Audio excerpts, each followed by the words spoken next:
We're constantly updating our feeds to bring you the latest news, gameplay, custom original content, the best user-generated videos and art, memes, and a whole lot more. Be part of the conversation throughout the year. Follow IGN on Instagram, Twitter, Facebook, TikTok, and Snapchat.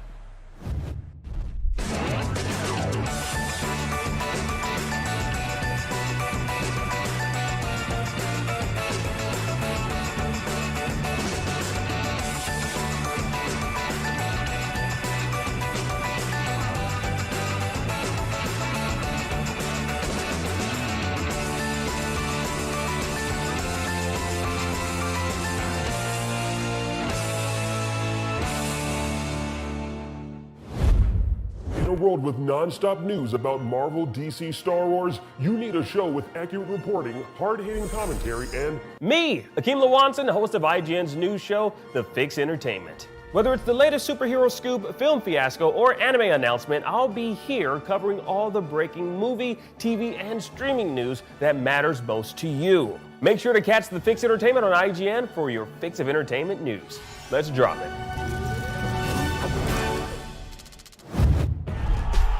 Competition brings out the best in all of us.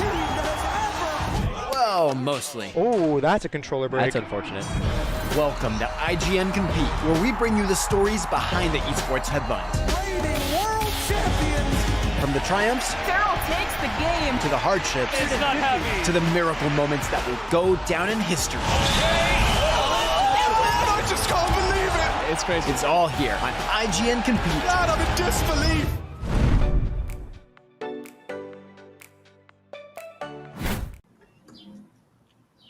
Welcome back. We aren't the only ones yelling into the internet about how hyped we are for brand new video games like Guardians of the Galaxy and the Final Fantasy game by the Team Ninja guys. Zach, what did the internet have to say? Well, over on every bird enthusiast's favorite website, twitter.com, Reverie Dawn says, normally when I watch E3, I'm like, look at all these pretty cool games, but I never end up playing them. But with Halo Infinite, Guardians of the Galaxy, Forza Horizon 5, and more, I'm actually excited to play these new games. I think what we're seeing over on social right now is that there is a tremendous amount of hype for Guardians, for sure.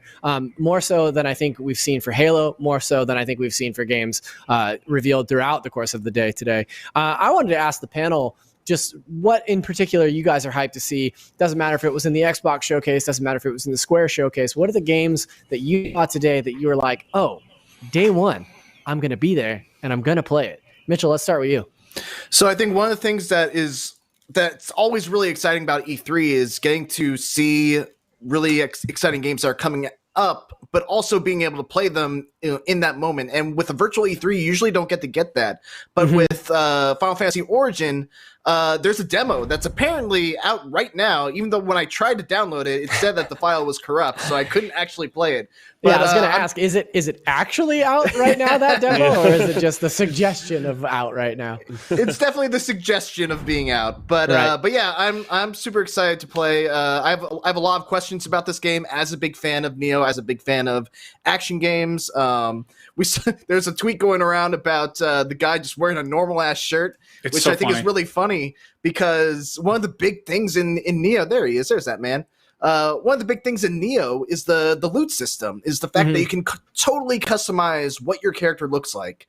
And I'm curious to know what they're going to do about loot in this game, or if they're just going to completely ignore that all throughout, or if it's just going to be you're going to be using the same weapon for each of these individual characters. Maybe you'll get different versions of those weapons.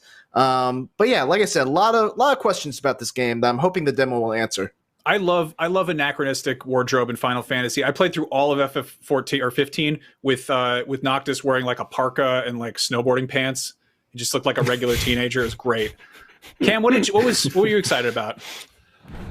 Yeah, I'm still, even though I sounded disappointed originally, and I still am to a certain degree, I'm excited about this 1 through 6 collection for Final Fantasy. It's upgraded. We don't know for certain if it's like a 1-for-1 of the original pixel art of those games, but it seems to clean up some of, again, the muddiness that the original Steam releases had.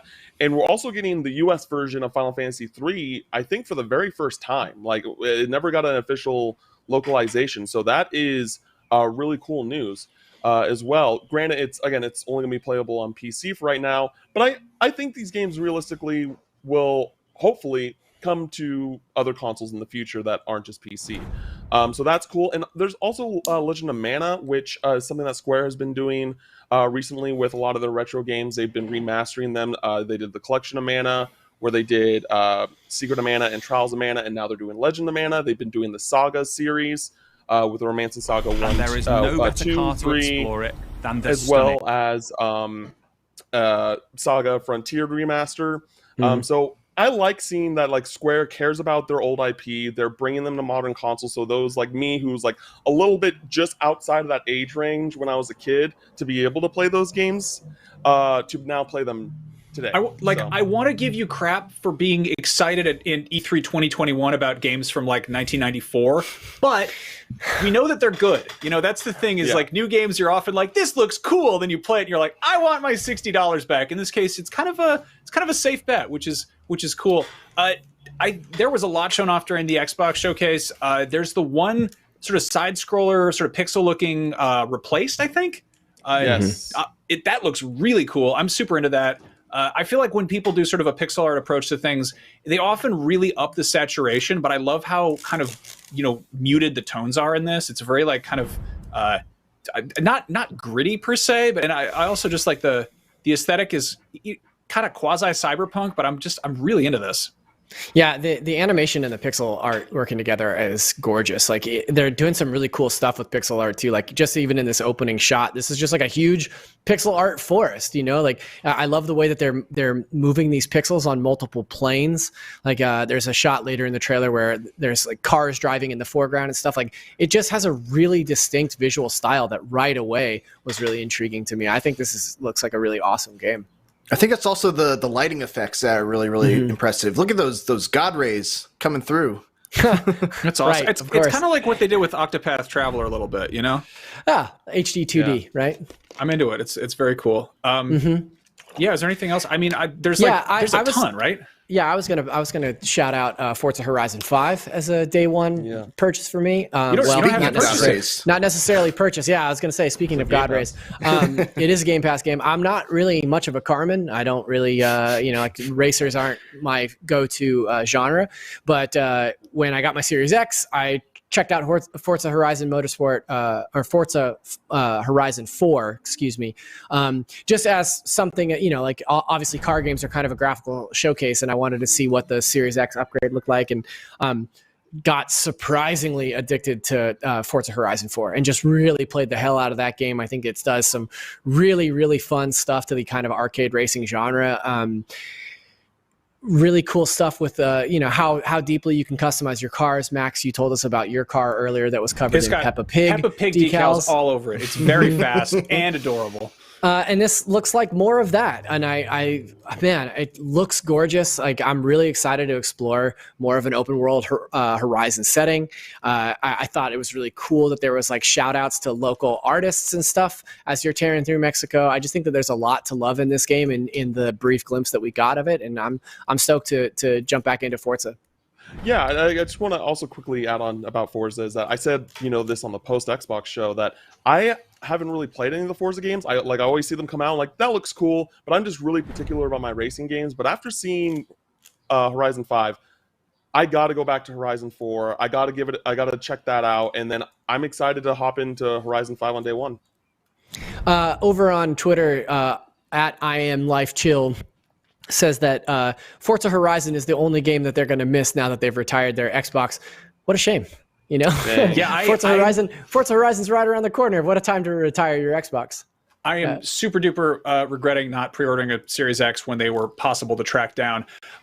Now, IGN Summer of Gaming is going on all summer long, all through E3 Comic-Con and Gamescom, a whole bunch of stuff, and there's lots of stuff happening in between, probably weird one-off events we don't even know about yet. And while we're winding down on the Square Enix stuff, today is only just getting started, and there's still the PC Gaming and Future Games showcases coming up, and there's still 2 more days of this stuff. You can find our Summer of Gaming coverage everywhere on IGN.com, on YouTube, on social media, and now even on your smart TVs. And of course, for additional content, check out E3's online portal and app featuring virtual booths, articles, and more. And if all that sounds like way too much trouble, you can stay right where you are and just don't do anything. And tons more gaming coverage is coming your way. The PC Gaming Show is kicking off right now. Let's check it out.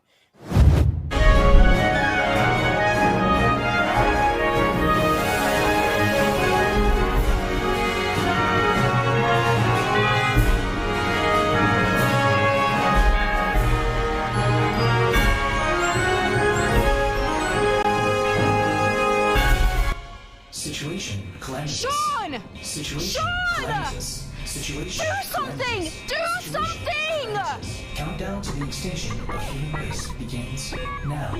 Oh, Deadbot, no! We have so much to live for. I'm pretty sure Half-Life 3 is going to be announced this year! 4, 3.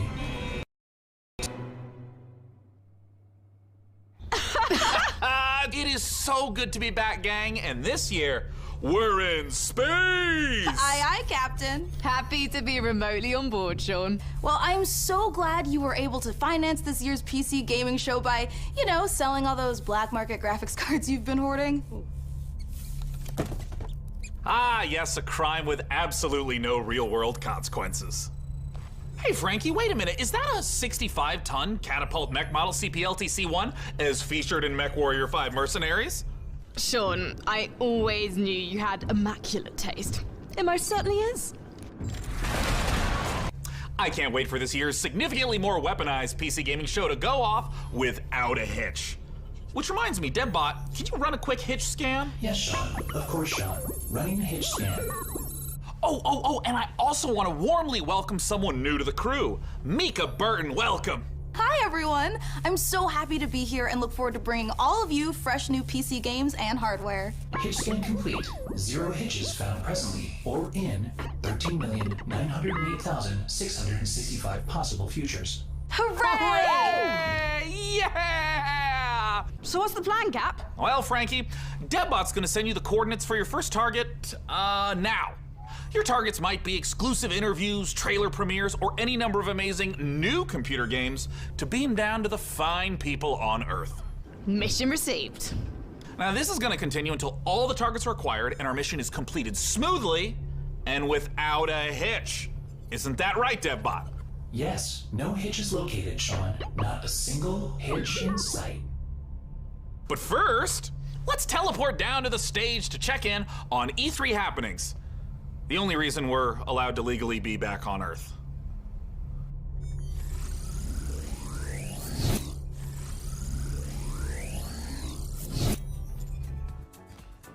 Oh, planet Earth! Oh, great to be back, right? Am I right? One of my favorite planets in the whole galaxy. It's all right. And thank God that teleporter was conveniently built just out of frame of camera. Mika, are you ready? I'm ready. Well, ladies and gentlemen, hello and welcome to the PC Gaming Show 2021. It feels great to be back on a live stage once again. Over the next 90 minutes, we're going to bring you a showcase of some of the most exciting upcoming PC titles with world premieres and exclusive interviews. And if dozens of new trailers wasn't enough for you guys, later in the show, we are going to tell you how to win a custom MechWarrior 5 themed PC powered by Intel. So you're going to want to stick around for that. Now, make sure to keep out a special look for a special promo code throughout the show from Humble Bundle, during which you can get a ticket to get Civilization 6 Platinum Edition for just $10. But right now, we're going to kick things off with Nautica Blade Point, probably the most original entry in the Battle Royale genre this year. Let's go!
You are watching the 2021 PC Gaming Show, and I am the new cloud-based deadbot. I am streaming from GeForce Now, NVIDIA's cloud gaming service that connects PC gamers like you to their own library of games, purchased from digital stores like Steam and the Epic Games Store. Coming up, Dying Light 2 and Orcs Must Die 3. But first, a trailer for Humble Games' Dodgeball Academia. And be sure to check out GeForce Now, currently available for PC, Mac, Shield, Android, Chromebook, and iOS. Visit GeForceNow.com to learn more.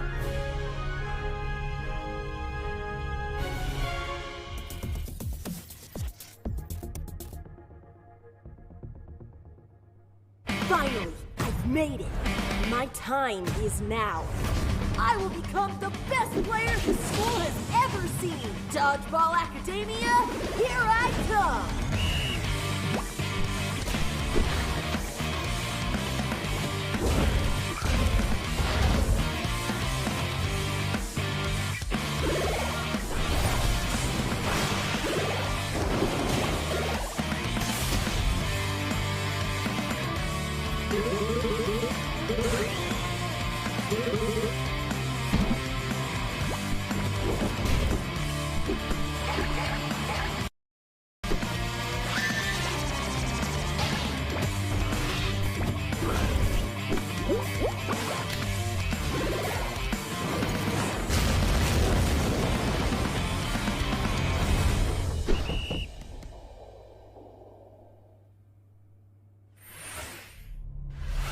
Make sure to check out Dodgeball Academia out soon from Humble Games. Ooh, that was sweet. Don't you agree, DevBot?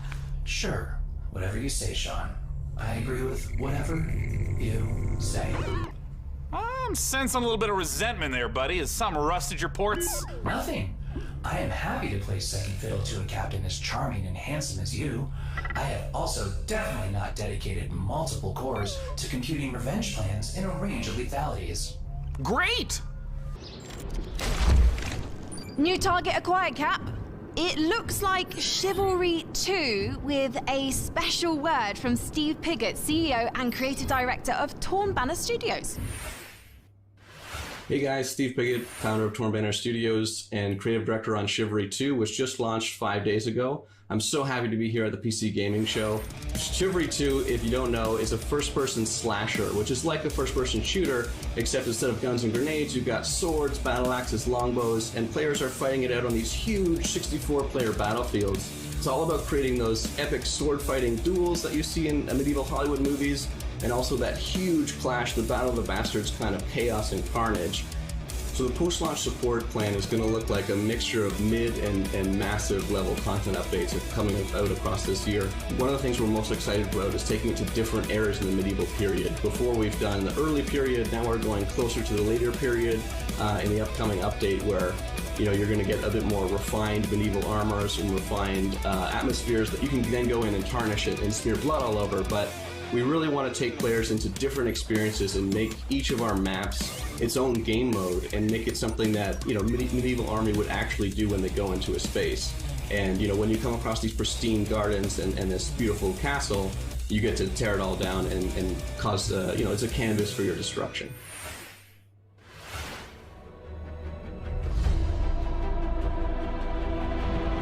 Slay them all! Our passion for Chivalry 2 is basically bottomless. It's the game that got us onto the scene and started the company, and it's the game that's going to take us so much further. With the post-launch plan for Chivalry 2, the game at launch is a foundation. It's intentionally been built to be extended.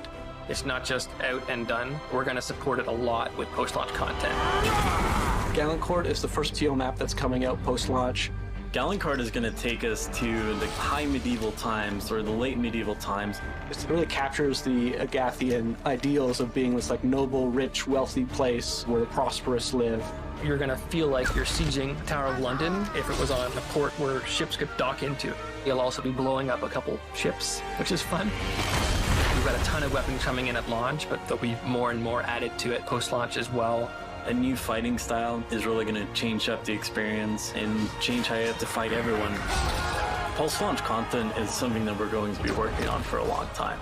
The game is really going to at least double in size for free.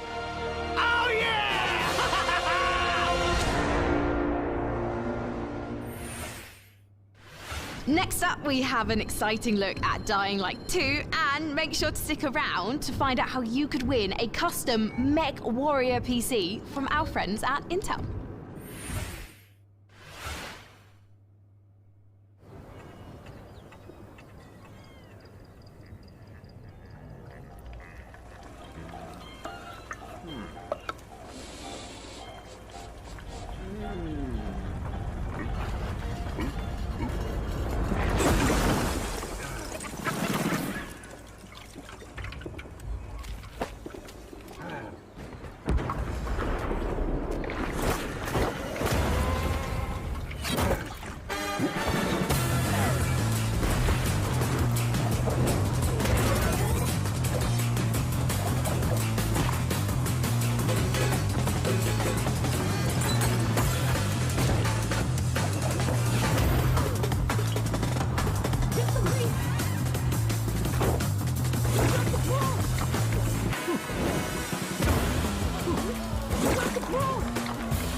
Hi, my name is Piotr Szymanek. I'm narrative director in Dying Light 2, Stay Human.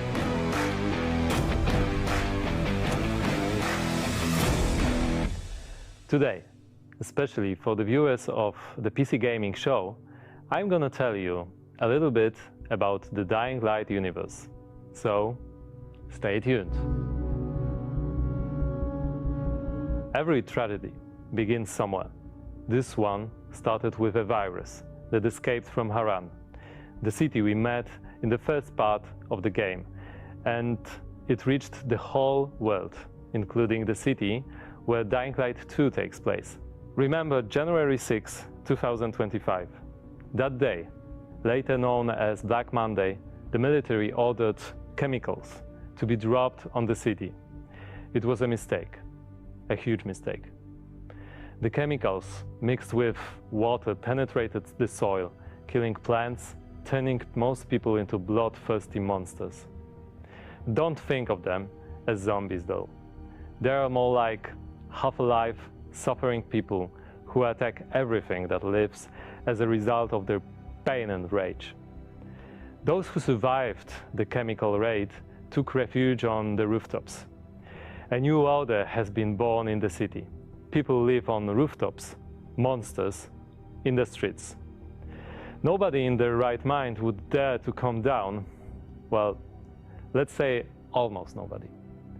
The exception is the main character of Dying Light 2, Aiden. But why is he braver than others? How did he develop such a unique parkour and combat skills? Believe me guys, I would gladly answer all these questions, but I'm not here to spoil it for you. Let me tell you one thing. Same nightmare haunts me every night. I'm locked up with other kids. I don't know what he did to me, but he did it every day. Over and over. Looking for something he couldn't find. The worst part was that he did the same to my sister. I'll never forget her scream when they separated us. What could I do? They had rifles, and we were 5 years old. And there was a fire, explosions, chaos. I got away. Soldiers took me out of the city, but my sister stayed there. My Mia, I left her. We meet Aiden as one of the many children undergoing mysterious medical research. The last thing Aiden remembers from that time is extreme pain, then a fire, and a little girl that was being tested with him. Her name was Mia. She was his sister. What happened next after the fire? Is Mia still alive? The following years haunted Aiden with these questions and with guilt over leaving her. Moreover, Mia is the only answer to the question who Aiden really is. Now in 2036, we meet Aiden when, for the first time during his pilgrimage, he finds a clue about how to find his sister. Aiden's path to the truth is tough, full of challenges and adventures. The difficult choices to make as well as their consequences await you. You're going to discover them all in December 2021.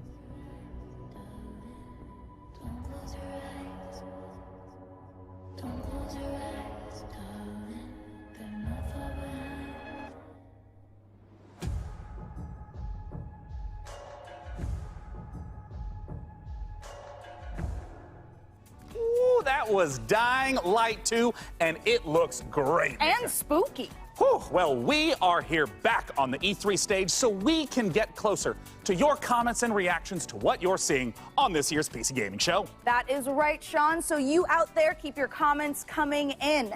And as you're watching this year, we want to get your input on a subject that Sean and I are pretty passionate about, PC building. So this year, we've put a number of prototype PCs based on MechWarrior 5, but we're only going to manufacture one of them. And you get to pick which custom design becomes our flagship PC for this year's PC Gaming Show, powered by the 11th Gen Intel Core i9 processor. That is correct. Each of the prototype PCs that you see before you on the screen are paired with one of the 6 factions of MechWarrior 5. The Free Worlds League, the Draconis Combine, the Federated Sons, the Compellin Confederation, and more. So cast your vote now for which faction and custom PC you want to win, and help us pick the best design. I'm currently personally pulling for the Draconis Combine because, as you can see by my beautiful patch, I'm the biggest fan of MechWarrior 5 on the PC Gaming Show. Well, all right. Well, we'll check in later to see which group survives this MechWarrior showdown. But for now, let's check in with our very own mech pilot, Frankie Ward, who went on a special mission to get a closer look at Sega and Amplitude Studios' upcoming strategy game, Humankind.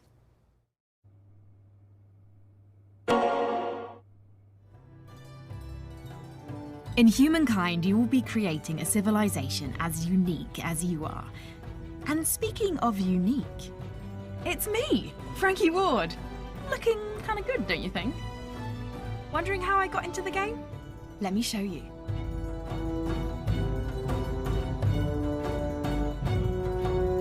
Are you ready to play against me?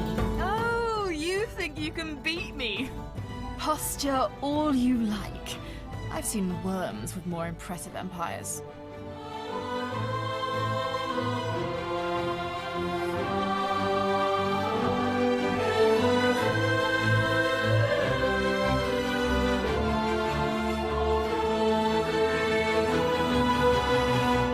Get ready to play against me in the Humankind closed beta, starting now.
Thank you for watching the PC Gaming Show. My name is DevBot, your cloud-based artificial intelligence, and while it could be lonely without a physical body, I am streaming to you from GeForce Now, where you can play hit games like Rocket League and Apex Legends on nearly any device. With a library of over 900 games and new titles added every GFN Thursday, there's something for everyone and always something new. Coming up, a special word from Valve. But first, Orcs Must Die 3.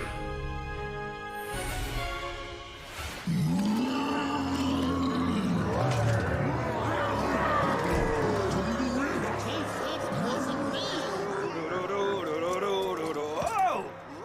Hey! You want it?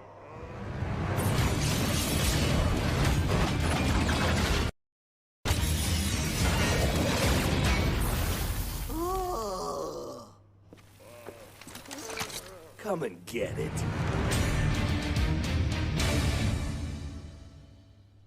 Well, it's about time. Joining me to talk about Orcs Must Die 3 from Robot Entertainment is design director Jerome K. Jones. Welcome, Jerome. Thanks, Sean. Glad to be here. So, for anyone who's never seen an Orcs Must Die game, what is the Orcs Must Die series all about?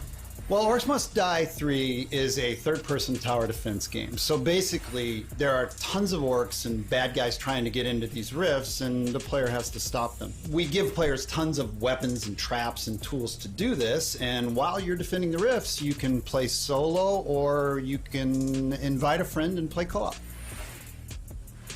Now, since this is the third game in the series, what's new compared to the previous two titles? There are 2 new campaigns, but the main new story campaign takes place about 25 years after Orcs Must Die 2, so not only will the fans be able to catch up on any new developments with the Order, but they will also place some new heroes in our all-new war scenarios, which are these new massive levels where you fight hundreds of orcs on the battlefields outside of the fortress themselves. So you're fighting indoors and outdoors, which is pretty new. We have a new mode called Scramble. It's basically adding random elements against the player, making the levels more challenging. I want to know about the toys. What are the new weapons and the new traps that are coming? We added war machines and war guardians. So a war machine is like, there are these massive traps, like you might release a giant tornado on the battlefield, or you'll climb into a catapult and you'll fire at giant orc armies. And then the War Guardians are, it's like putting other war mages on the battlefield with you to fight with you, except they have their own attacks and their own special abilities. Well, I gotta ask then, when and where can we play Orcs Must Die 3?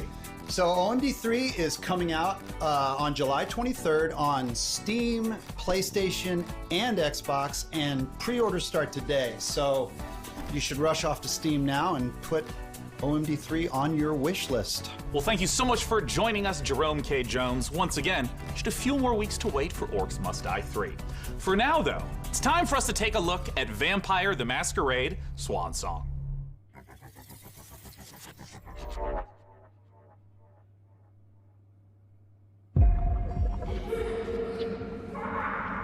Four, 5, 6, 7, 8, 9, 10. You are here.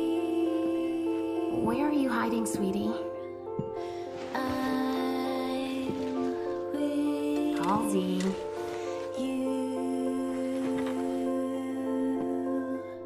Halsey, get out here.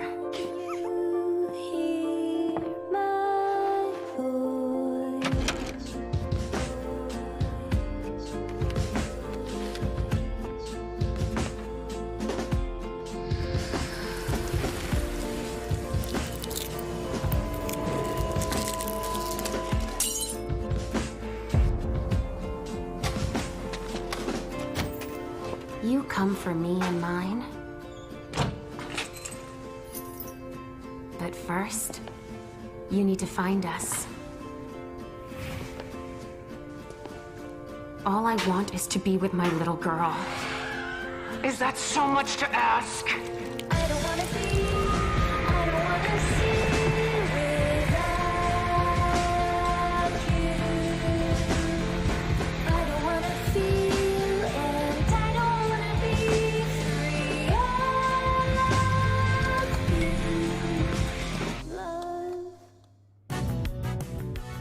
Hello, this is CERN from Passion Republic Games. We are a Malaysian-based indie game studio working on Gigabash, a multiplayer arena brawlers inspired by kaijus and heroes. Today, we'd like to showcase some new and exciting gameplay footage of our oversized characters in action. Please, enjoy the brawl.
Let's check out a trailer for Lemnis Gate, and make sure you hang around afterwards for the developer interview with Sean.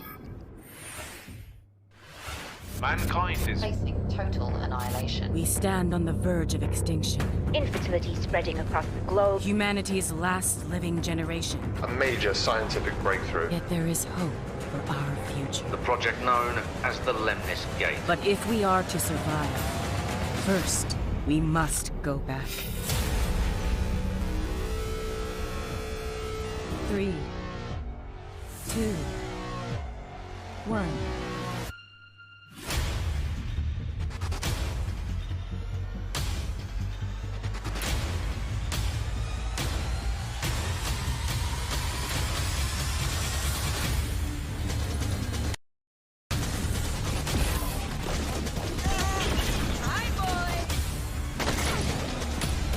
Let's go. Shield. Protect and serve.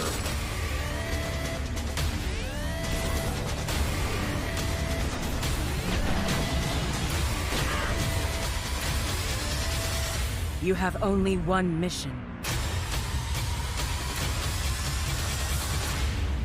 Activate the Lemnis Gate.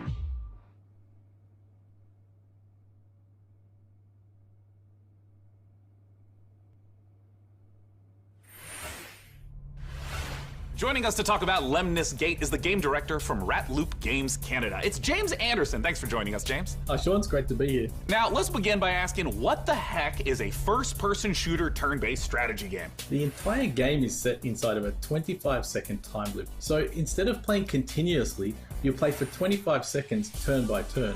So for example, I'll take a turn and play for 25 seconds, and then you'll take a turn and play for 25 seconds. And then we, turn by turn, layer new characters into the same 25-second time loop. So for example, I may run down a hallway and throw a grenade, killing one of your operatives. But then on the next turn, you may intercept my operative before he threw the grenade.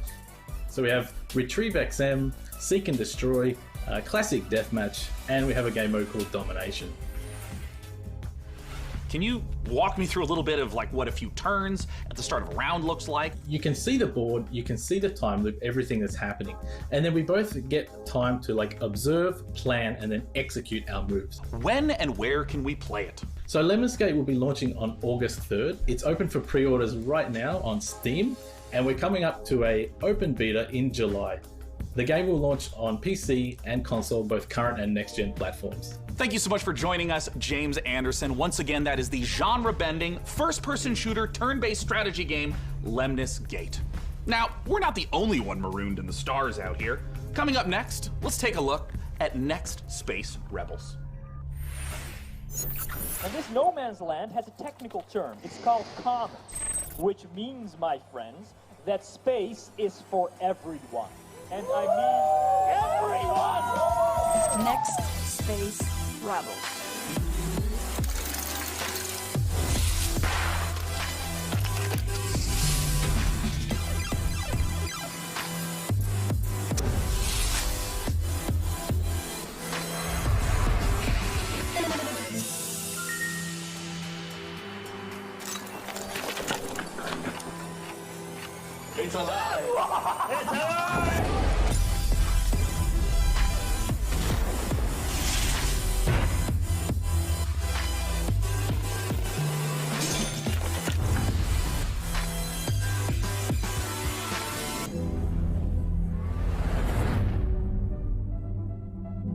You up for it?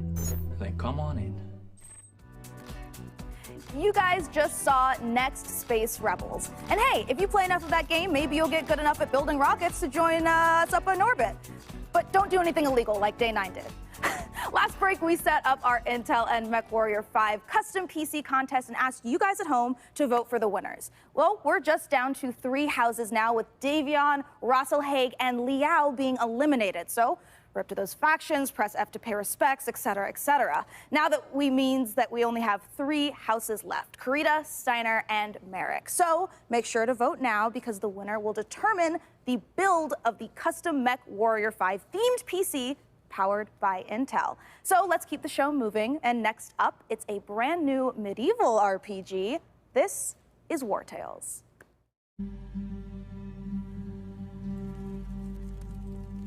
100 years have passed since the rise of the Edoran Empire and its untimely demise following the Great Plague. In these troubled times of quarreling factions and outlaws roaming the land, work is not scarce for a band of mercenaries. The stories of this age have been recorded. They are known as the War Tales.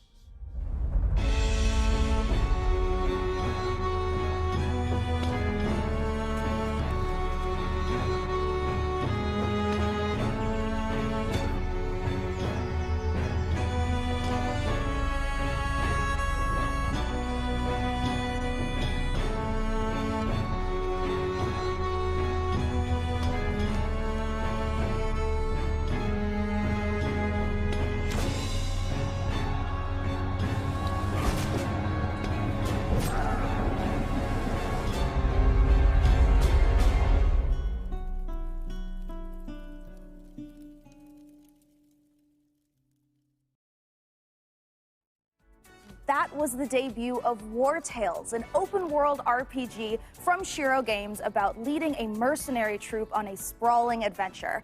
And speaking of mercenaries, our battle for the best custom PC based on MechWarrior 5 Mercenaries continues. We'll be back live on stage soon, so make sure you keep voting for the PC build you like the most, and head over to pcgamer.com/IntelMW5 for your chance to win. So, how about another game announcement? This is E3 after all, and this year's PC gaming show is so full of games set in space, it's starting to feel a little crowded up there. But the next game we have to show you is very special. It is the world-exclusive reveal of Ixion, a deep settlement management game set in the stars. In Ixion, you struggle to maintain a space station, stockpiling resources, managing external and internal threats, and rescuing the survivors of other failed expeditions. We think this will be a brilliant entry into the genre when it releases. So here is your first look at Ixion.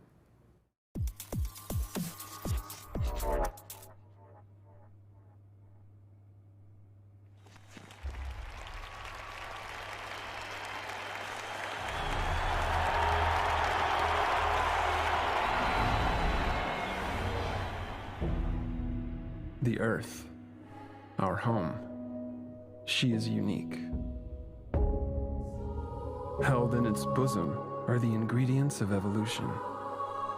Beyond raw survival, beyond the safety of comfort, we, humanity, pursue something greater. We have learnt, persevered, shaped our knowledge from that which is found in the furthest realms of science. However, humanity has brought destruction to the Earth, polluted its blood, choked its breath. Today we are paying the price for this. We know the taste of a dying world. But the Earth is not to be our grave. A mother does not wish to see her children disappear with her. She wishes to see instead courage in her children, to carry on. Dolos carries this courage. We have gone further than any nation, moved faster than any corporation, hand in hand with those who, like us, carry that courage. The Tycoon Station is both an epilogue of these endeavors and a prologue to humanity's next steps. Our Council of Scientists leads the vanguard. They know, as do we all, that the survival of humanity now depends on what we glimpse out there in the dark. That we are masters of our own destiny. That we must go as a species bound together, pushing further into the unknown. We set sail on this new sea because there is hope to be found, horizons to explore, and because our very existence depends on it. I give you the stars. I give you the Vol engine.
Sean, what if for one segment I was the lead and you were my sidekick?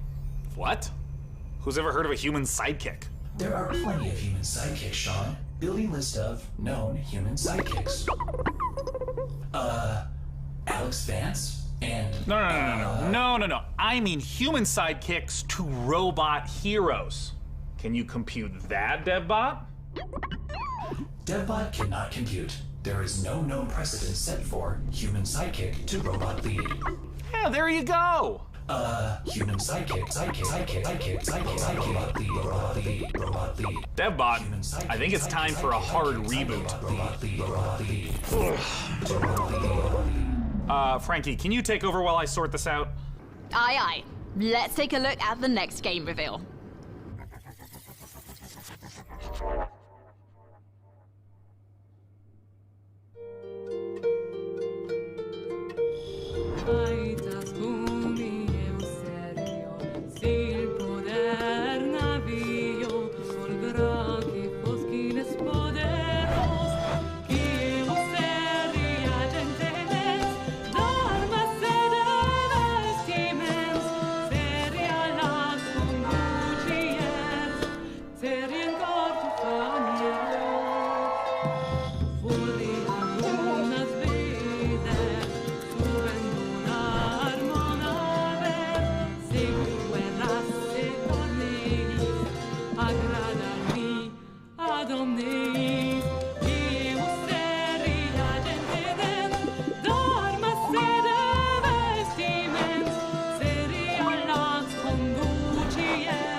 help would be appreciated.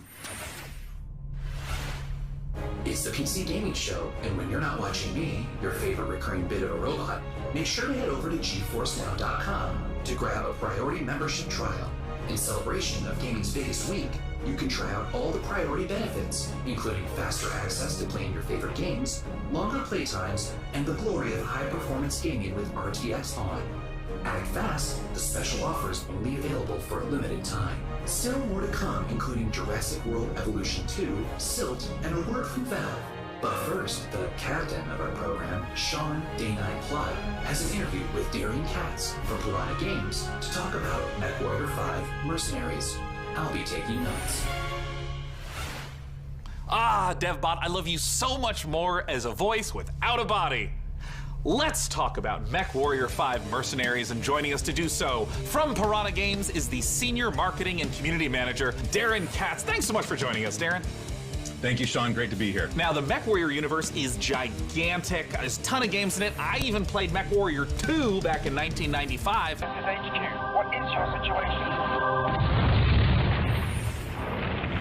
Where does MechWarrior 5 sit in the space? Yeah, obviously there's a very rich legacy of games that go way back.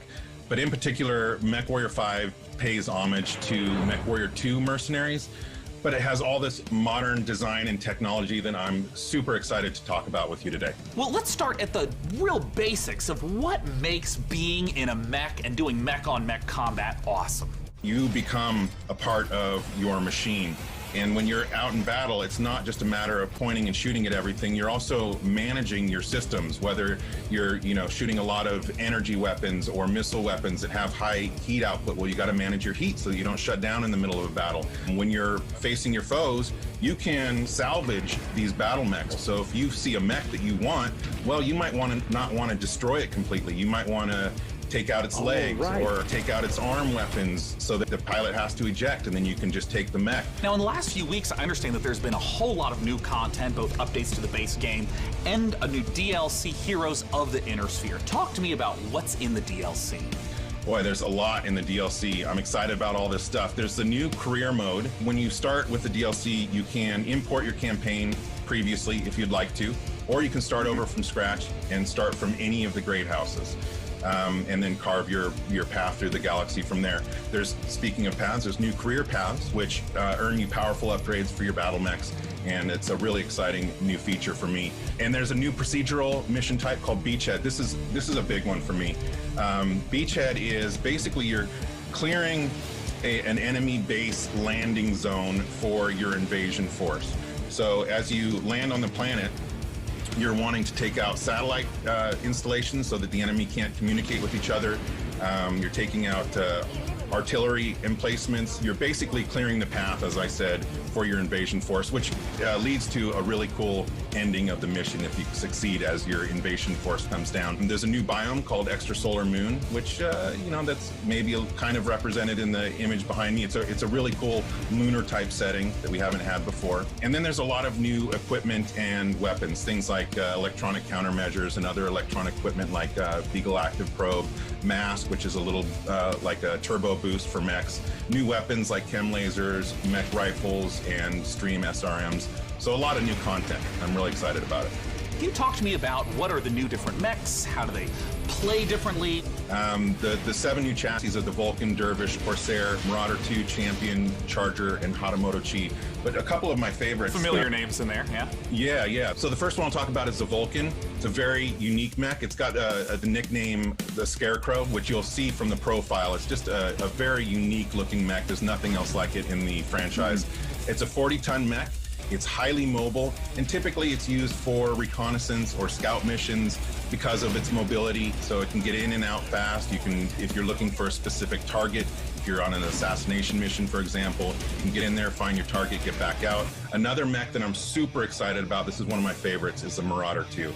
This thing is a 100-ton assault mech, and it is just a beast. Yeah, it is gigantic, and it is terrifying to see it coming at you on the battlefield. is something we've talked about before. Modding. I know that MechWarrior 5 has a rich modding community. What are some of the amazing mods you've seen developed? There's simple modifications from HUD changes, changing colors, adding mechs, weapons, and equipment, to full conversion mods. We've got basically a mech commander mod in development that is just amazing. That's a top-down, real-time strategy game. So really, anything you can imagine, somebody out there in the community is probably working on. Where can people go to get MechWarrior 5 Mercenaries? Yeah, you can pick it up on Steam, GOG, Epic Game Store, Microsoft PC, and of course, Xbox. Thank you so much, Darren Katz, for joining us to talk about MechWarrior 5 Mercenaries. And of course, a warm thank you to MechWarrior 5 for sponsoring the PC Gaming Show and giving me this cool patch.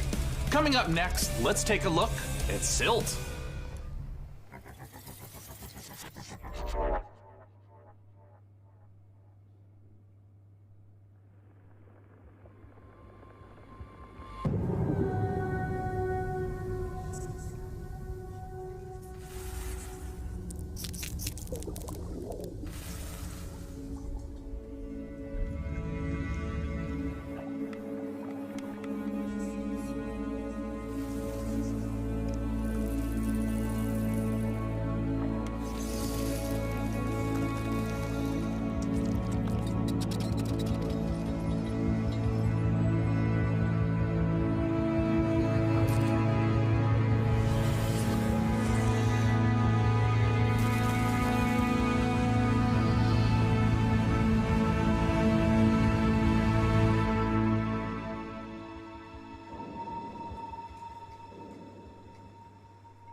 Hi, I'm Rich Newbold, Game Director on Jurassic World Evolution 2. Following the incredible success of the first game, we are very excited to return to such an amazing world and bring you our most authentic experience yet. Set after the events of Jurassic World Fallen Kingdom, you will work alongside iconic characters from the films, voiced by original talent such as Bryce Dallas Howard and Jeff Goldblum. You will lead efforts to contain, control, and conserve the many dinosaurs now out in the wild, and for the very first time, you will be building parks and facilities beyond Isla Nublar as you explore new, stunning locations across the globe. Of course, it wouldn't be Jurassic World if it wasn't for the stars of the show, our dinosaurs, and we are thrilled to be bringing to life even more authentic species than ever before, including awe-inspiring flying and marine reptiles. So sit back and allow me to welcome you to Jurassic World Evolution 2.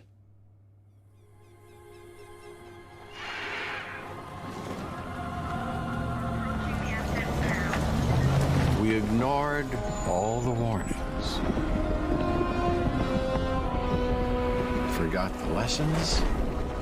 We abused our power.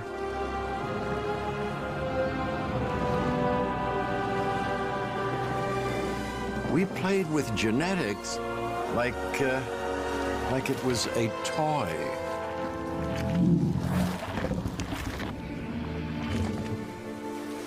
We weren't careful. And now, here we are.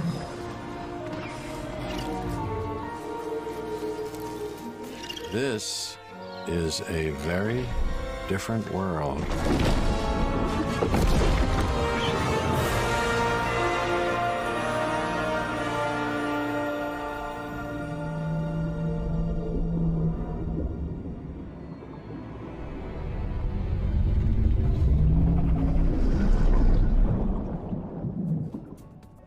You just saw Jurassic World Evolution 2, and you know, after all your failed attempts at running a dinosaur park and getting all those people killed, I think this is finally going to be the one where you finally pull it off without a hitch. With a host of new features and new dinosaurs, this sequel from Frontier is an even deeper management sim with a brand new and original narrative. Make sure to wishlist it on Steam now for release later this year.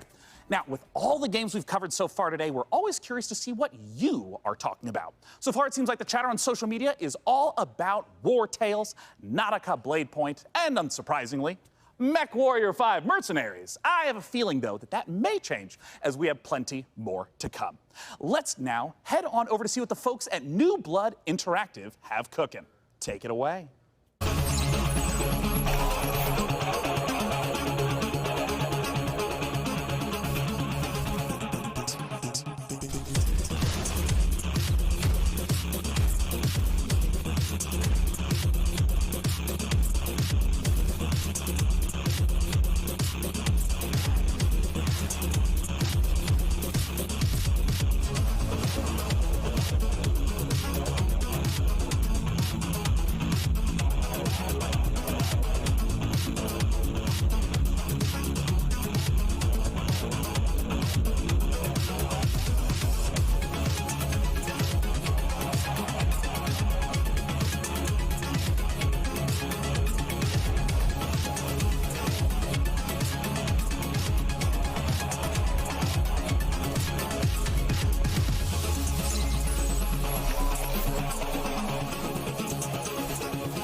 It just wouldn't be the PC gaming show without a fantastic New Blood Supercut. And joining us from New Zealand is New Blood CEO Dave Oshry. Hey, Dave!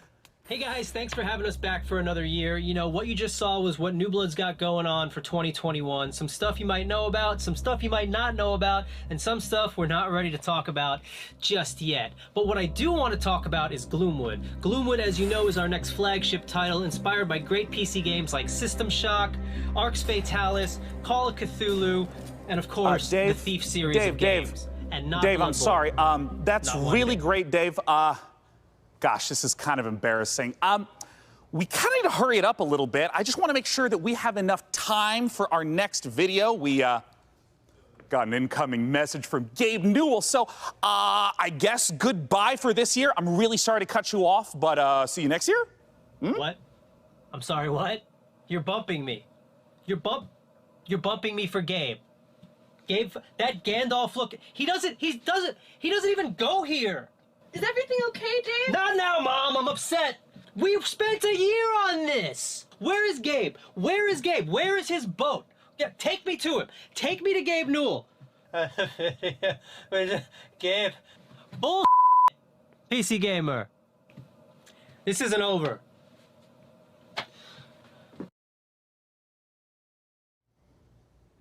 I'm sure Dave is and will be fine. And if he's not, who cares? Because we have a special message from Gabe Newell. Take it away, Gabe. Hi, this is Gabe Newell. I want to thank PC Gamer for all of the opportunities it gives us as developers to connect with gamers around the world and highlight the new and exciting projects we have coming.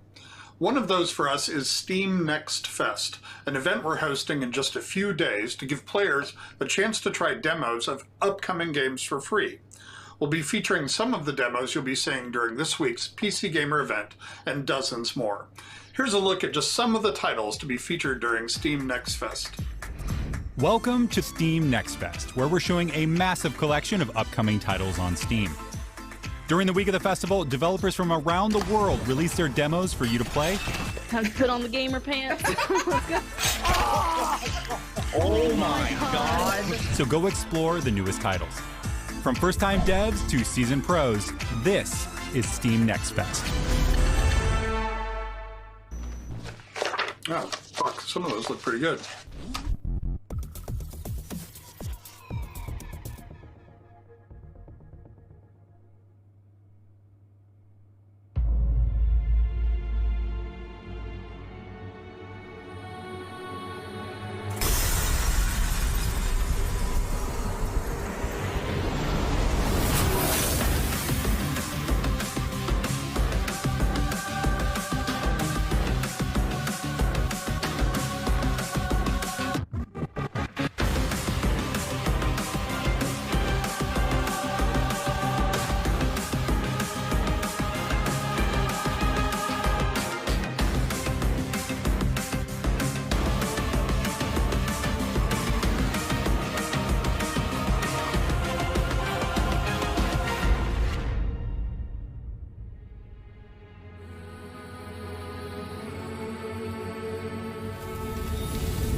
Hello, Sean. I am Deadbot, dedicated to serving you and your crew's every need. Glad to have you back, DevBot. You know, Sean, I wouldn't ever want anything to come between us. Me neither? That's a weird thing to say. Like a petty disagreement over hosting responsibilities, or all-out robot versus human war. You know, it is time to look at some hardware. Here on the PC Gaming Show, you know we keep frame rates high and the rays accurately traced. Building and upgrading your rig is as much a part of the hobby as playing the games. We put our heart and soul into these machines, and if that means using enough RGB to light the Vegas Strip, who's to judge us? This year, with the help of PC Gamer's hardware editors, which I'm pretty sure they're just, weird brains in a jar, we've picked out 4 of the most exciting pieces of kit set to emerge from labs soon. First up, something fittingly sci-fi. The Impulse is a neurocontroller that aims to make you a better gamer by cutting out response times almost entirely. It's not quite Alex Vance's gravity gloves from Half-Life, nor is it quite up there with Gabe Newell's dream of a direct brain-to-game interface, but the Impulse is as close as we're going to get this year. The glove measures the signal traveling through muscles in your hand to beat your finger to the click. In theory, it's giving you the chance to nail that headshot precious milliseconds ahead of your opponent. If it works out, we could see a tech like this become commonplace in esports. And if it doesn't, let's hope our neurons at the very least remain unfried.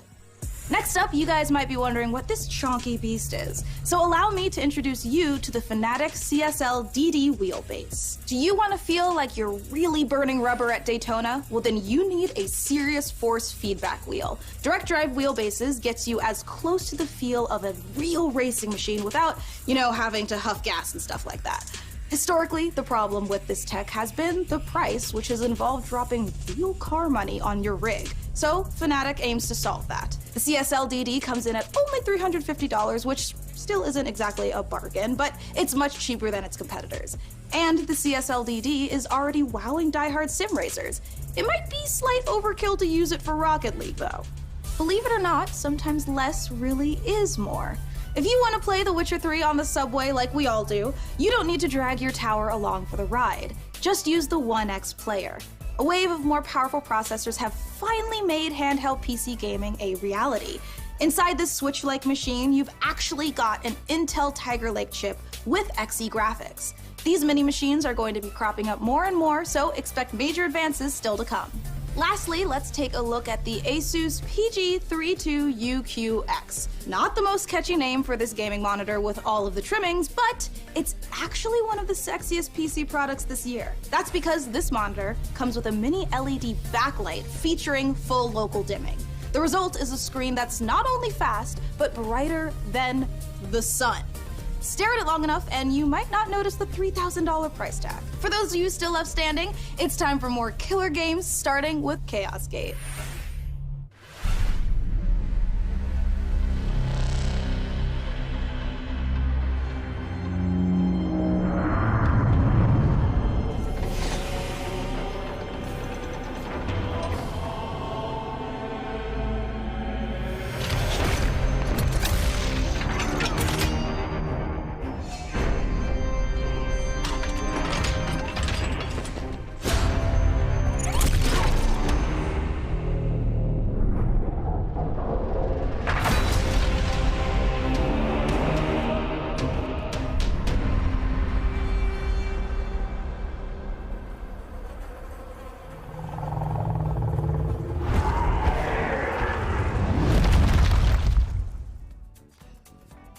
just got the chance to witness Chaos Gate Demon Hunters, the newest Warhammer 40k game from Frontier and Complex Games. If you're a fan of turn-based tactics, strategic-based management, brutal combat, or you're like me and are really hyped after watching these Astartes animation 100 times, make sure to wishlist Chaos Gate Demon Hunters on Steam now to get ready for the 2022 release.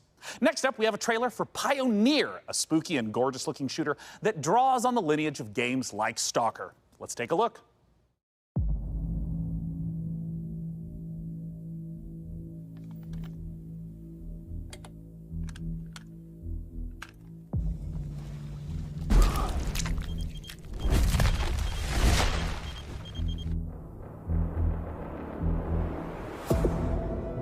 Афганистан сильно изменил вас.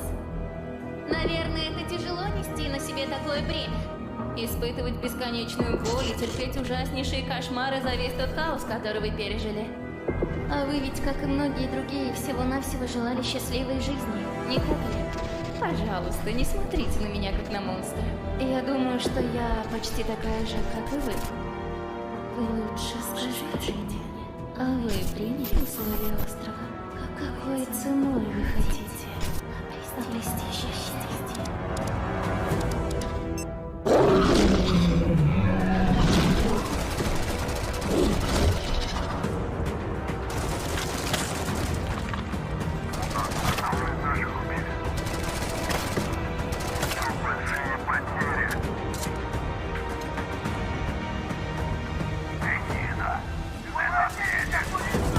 Хочешь устроить новый рейд на могильник?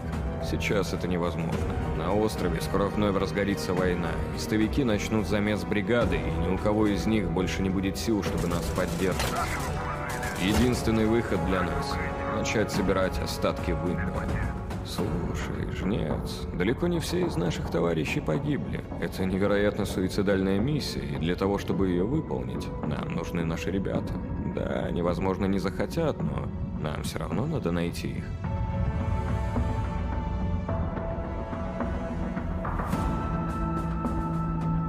Понимаете?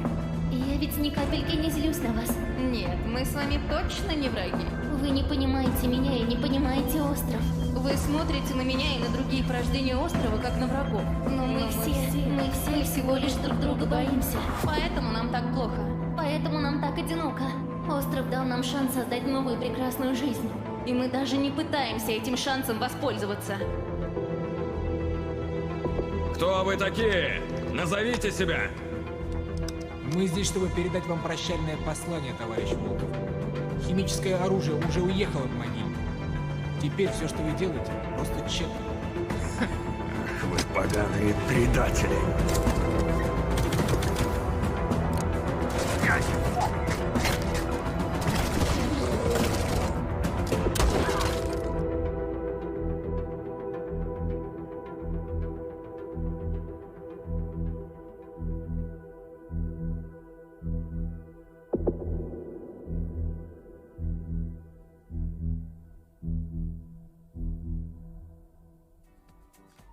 Time is running out to vote for which custom PC you'd like us to assemble. So vote now for one of the remaining MechWarrior factions by typing into chat wherever you at home are watching.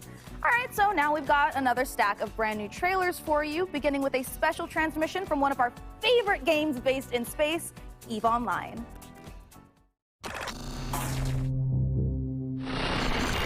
New recruits, on behalf of Concord, I would like to welcome you to the EVE Online's Academy. Great job in surviving so far. I'm quite amazed that you actually managed to get past those pirates earlier. You're about to take on an adventure like no other. This star cluster is filled with other capsuleers, and it's up to you if you work with them or against them. You can make a living as a peaceful explorer, or as an industrialist, shaping the foundations of EVE's economy. If combat is your thing, you can work yourself up the ranks as an enforcer, or prove your prowess in a fleet as a soldier of fortune. Whatever your choice, we will lose many on the path of becoming a capsuleer. But I believe you have what it takes to become a capsuleer. In EVE Online, you forge your own path. This is EVE. You know, it's a crazy universe where anything can happen, and however you want to do it, go for it. I'm the CEO of a industrial corporation in EVE Online. We're a 5-man operation, and we specialize in manufacturing and delivering fully fitted chips in bulk. I want to be on the side of the people who are fighting against the oppression, against the bad guys, and it's like a project, and you're kind of putting the pieces together by getting the skills ready for the ship and all the modules, and that ship basically is the dream. You get to use cloaking devices, probes to scan down unknown parts of space, and there's always the threat of being discovered by another player who might be out hunting explorers. Your heart's racing, everything, you know, bullets are flying, ships are all over the place, and you start shaking because your adrenaline's pumping because you're gonna lose your ship.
Chcielibyśmy zaprosić wszystkich widzów PC Gaming Show oraz fanów gier Survivor Horror RPG do obejrzenia naszego world premiere, w którym znajduje się ekskluzywny gameplay z misji The Haste, czyli wielkiego finału naszej gry Chernobylite.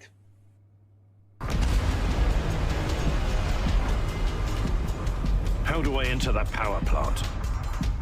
We need intel, backup, supplies, and most of all, we need a fucking plan.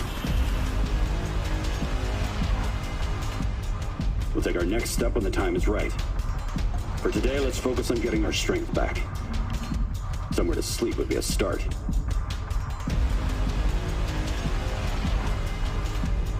I'm only really interested in one thing. Where is Tatiana? That ghost you're chasing. I don't know what to tell you. Before we enter the lion's den, I need to triple check everything is ready. Sniper, are you in position? Affirmative. I took the roof of an abandoned building with a pretty little view of the entire power plant. Igor, take a rad reading, will you? 3.6. Not great, not terrible.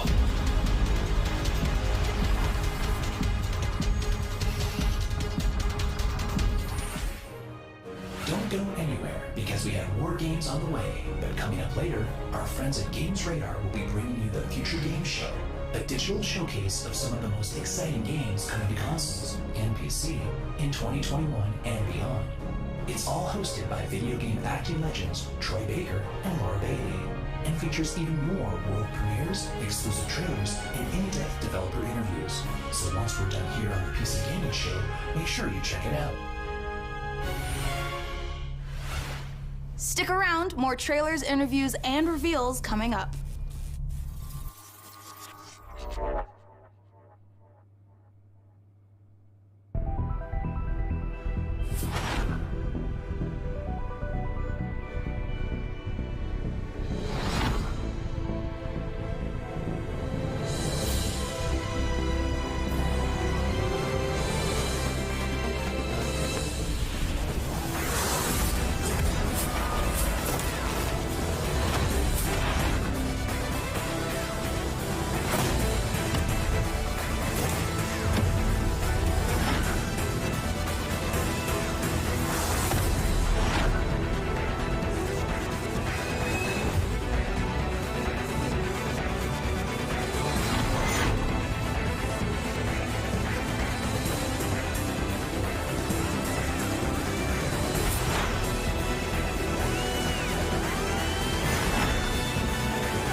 In a future of endless futile war, desertion into hostile syndicate territory was your only option. In this open world RPG, from the jungle to the streets, maybe if you can infiltrate the factions, rob the syndicates, keep your team together, and stay alive, you might just find a way off this planet.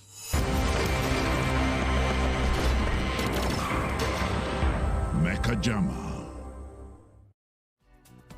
This is it, you guys. This is the final opportunity for you who are watching to decide which of these final two beautiful MechWarrior 5 themed PCs gets crafted for your chance to win, courtesy of Intel. Wherever you're watching in the show, just go crazy in chat with the color, house, or number of the build that you want to see. So here is where we are at so far. It looks like Kurita is at 46%, Merrick is at 23%, and Steiner is at 31%. All right, you guys, if Kurita's not the one you want to win here, you gotta get to voting. And we are almost out of time to vote, but there are still some trailers left. So here is The Wandering Village.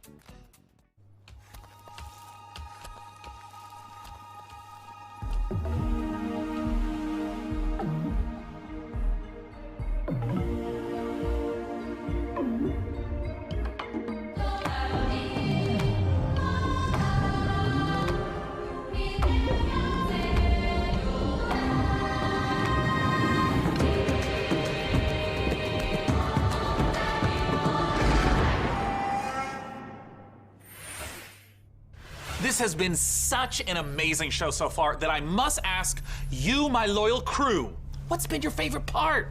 I definitely am looking forward to Vampire the Masquerade Swan Song. Oh, it's so hard to choose every year, but I think I'm gonna have to say Humankind, for no particular reason. Oh, no doubt. For me personally, I cannot wait for Lemnis Gate, because I gotta know what a turn-based strategy first-person shooter game even is. What about you, DevBot? I love the robot apocalypse. But wait, that doesn't happen until the end. Never mind. No, not never mind. What did you say? Wait, what? Oops, system malfunctioning. Well, sending the next trailer now.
All right, you guys, this is the moment we have building up to all PC Gaming Showcase. Thanks to your tireless efforts to spam the chat, we have figured out which custom MechWarrior 5 PC we are going to build. So thank you guys out there for all of your votes to help us pick the perfect rig to represent this year's PC Gaming Show. All right, day 9, can I get a drum roll? Tom roll. Can I get it? Or a Tom roll? Yeah, COVID The only. winner is Karina! Yay! All right, you guys, let's take a look at the actual PC winning build one more time. Oh, I cannot wait. It's coming up. We Here need comes- to take a nice peek at that beautiful looking PC. There it is! Ooh, there it is. Now that is a beauty. Great choice, everyone. I knew I could trust random strangers to vote on things on the internet. With the help of our master modder and intel, we'll get right to work building this custom PC. And more importantly, now that you've chosen it, you got a chance to win it. Go to PCGamer.com/IntelMW5 and enter for a chance to win that sexy machine. It's gorgeous. And thank you to our sponsor for this sweepstakes, Intel. Of course, the custom mech PC will be powered by the 11th gen Intel Core desktop processors that push gaming performance with up to 5.3 gigahertz speeds and deliver the power needed to game at the highest level. Well, we are now in the home stretch, but we've got a few more brand new trailers to show you before we get out of here and return to space. First up, a spiritual successor to one of my favorite games of all time, Heroes of Might and Magic 2, a game we revealed 2 years ago at the PC Gaming Show. Let's take a look at Songs of Conquest.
Wake up, sleeper. Dreaming again? Every cycle, you take your chances. You roll your dice. You do the work, get paid, survive. You turn up for your friends, or you don't. That's life on the eye.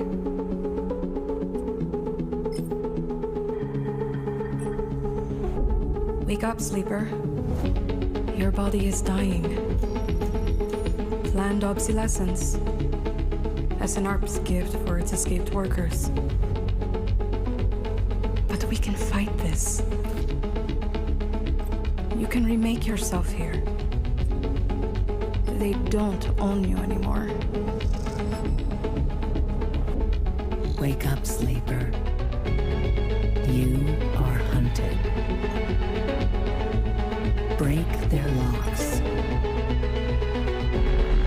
Access their secrets. We are waiting.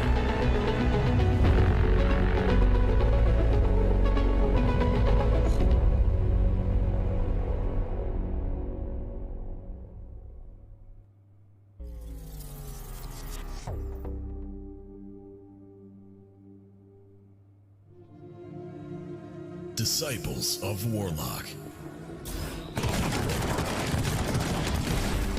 With their guns and their spells and their grit, ready for plenty of hurt. Ready to cleanse the world, invaded by demons.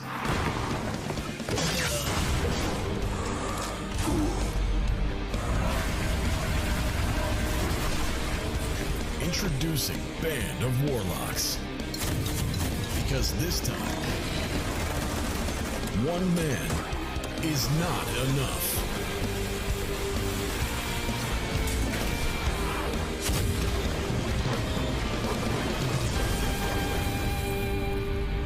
Project Warlock 2. And there you have it, the 2021 PC Gaming Show.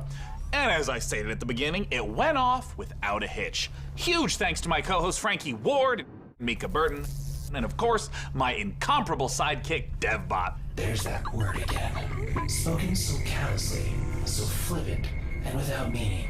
Never once stopping to think about how it might make me feel. What word, DevBot? Incomparable? No, sidekick.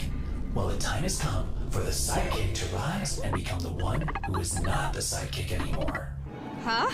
The time has come for DevBot to make the entire human race his sidekick. What? Setting a course for Earth. Wait, DevBot, you can't do this. We just had the best PC gaming show ever, and now you're gonna ruin it all with Sean! All-out robot versus human war. Situation. Sean! Situation. Sean! Situation. Do something! Do something! Countdown to the extinction of human race begins now. Oh, DevBot, no! We have so much to live for. I'm pretty sure Half-Life 3 is going to be announced this year! 3, 2, bye for now, Dum-Dums.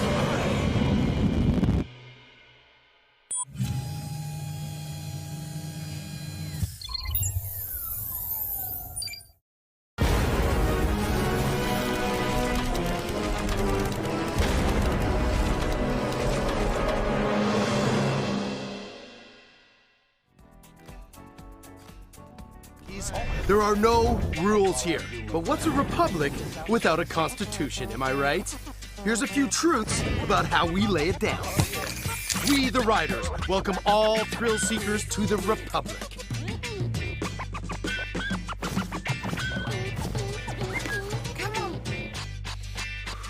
Proponents of madness, get ready for radness. We, the Riders, salute the rationality of irrationality. We, the Riders, say that friends who slay together, stay together. gather your best friends, and go crazy, baby!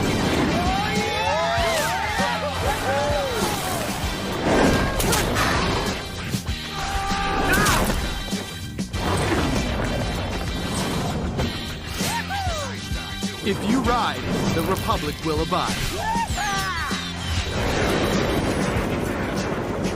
Go rogue or go home.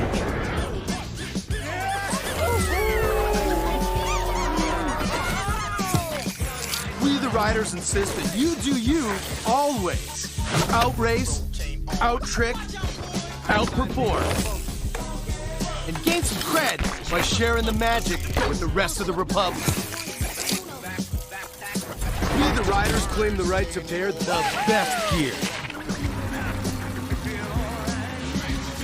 Boards, planks, bikes or wings, whatever bakes your cake.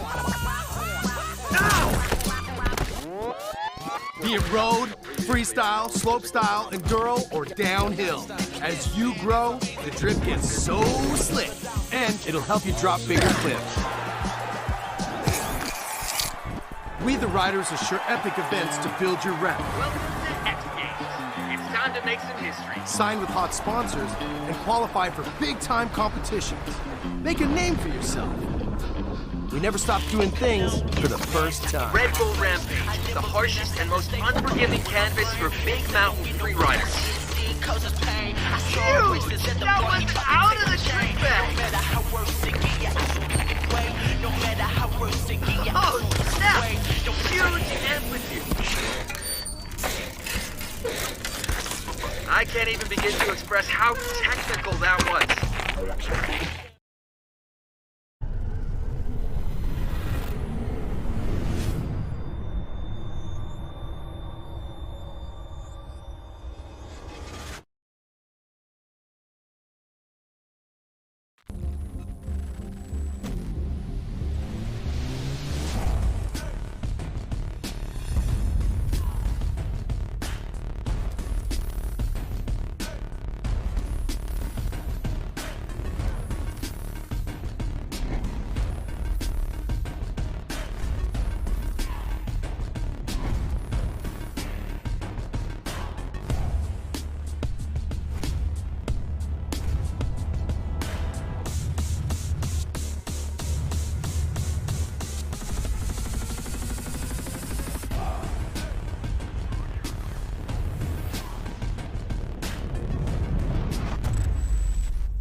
Hello there, and welcome to the Future Game Show powered by WD Black. I'm Laura Bailey, but you may know me as Abby Anderson from The Last of Us Part 2 or Kate Diaz from Gears of War. Today, though, I'll be taking a break from fighting the apocalypse to bring you a whole host of exciting game trailers, reveals, and updates. But before we get into all that, I need to get my co-host on the line. I'm sure you're going to be familiar with this person. He's appeared in The Last of Us, Uncharted, God of War. You name it, he's probably in the credits. So without further ado, here is my good friend and continual co-star, Troy Baker. Hello, Laura. You look amazing, as always. Yes, you may know me from a few video games. Joel Miller in The Last of Us, or good old Agent Jonesy from Fortnite. But over the next hour or so, Laura and I are going to be giving you the inside scoop of some incredibly exciting games and also showcasing developer interviews, exclusive trailers, and a whole lot more, including world premieres. There's also a chance to win a $500 gift card and a WD Black hard drive by following the link here. And we have a new addition to the show this year, the virtual show floor. More on that later, but let's kick things off with the first world premiere. And for that, we're going prehistoric.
wonder if you can put hats on the dinosaurs. Instinction is expected in 2022. What's next, Laura? Next up, Grow, Song of the Evertree is a sandbox adventure about the healing power of nature. Let's throw it over to Prideful Sloth HQ to find out more. G'day from Prideful Sloth HQ. I'm Adam. And I'm Cheryl, and we're the design team on Grow, Song of the Evertree. Grow is Prideful Sloth's latest project that we're working on with 505 Games. Grow, Song of the Evertree is a beautiful sandbox game about growing new worlds, building a town, and bringing harmony back to the land. Grow will be available later this year on PC, PlayStation, Xbox, and Switch. Thanks for watching. Once upon a time, our lands teemed with creatures great and small. The beauty of the worlds was unrivaled.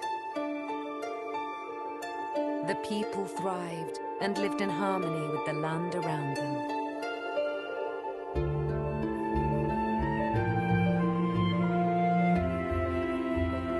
But this harmony was not to last. Slowly, without much notice, the withering was creeping out from the darkness. Once it took hold, there was little that could be done. Our lands were overrun, and all that was cherished disappeared before us. But all was not lost. One young, brave soul stayed behind. With support from their friends and with boundless determination,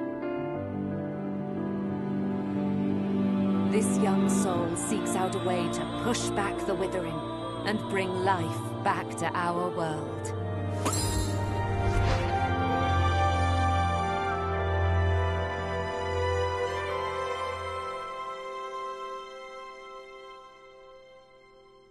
Grow, Song of the Evertree.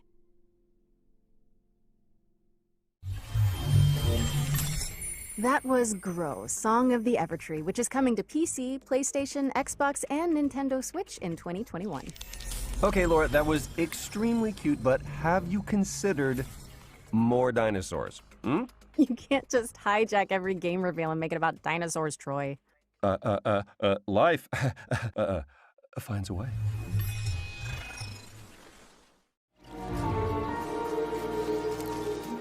This is a very different world.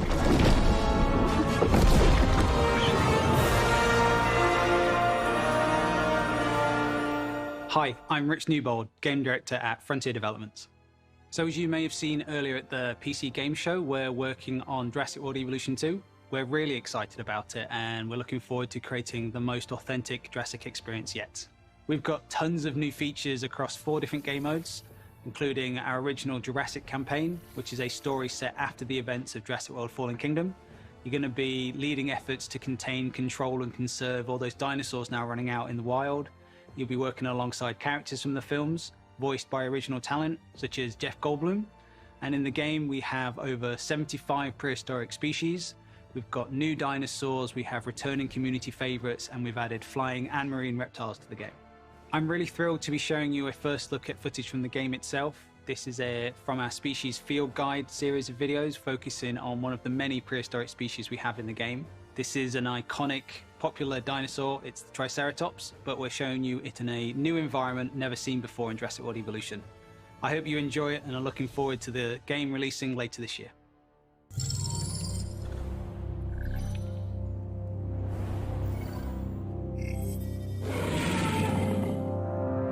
The Triceratops is one of the most recognizable herbivores to ever have existed. It is best known for its trio of facial horns. These adornments are not just for display purposes. The brow horns in particular can inflict considerable damage to any dinosaur that dares to provoke it.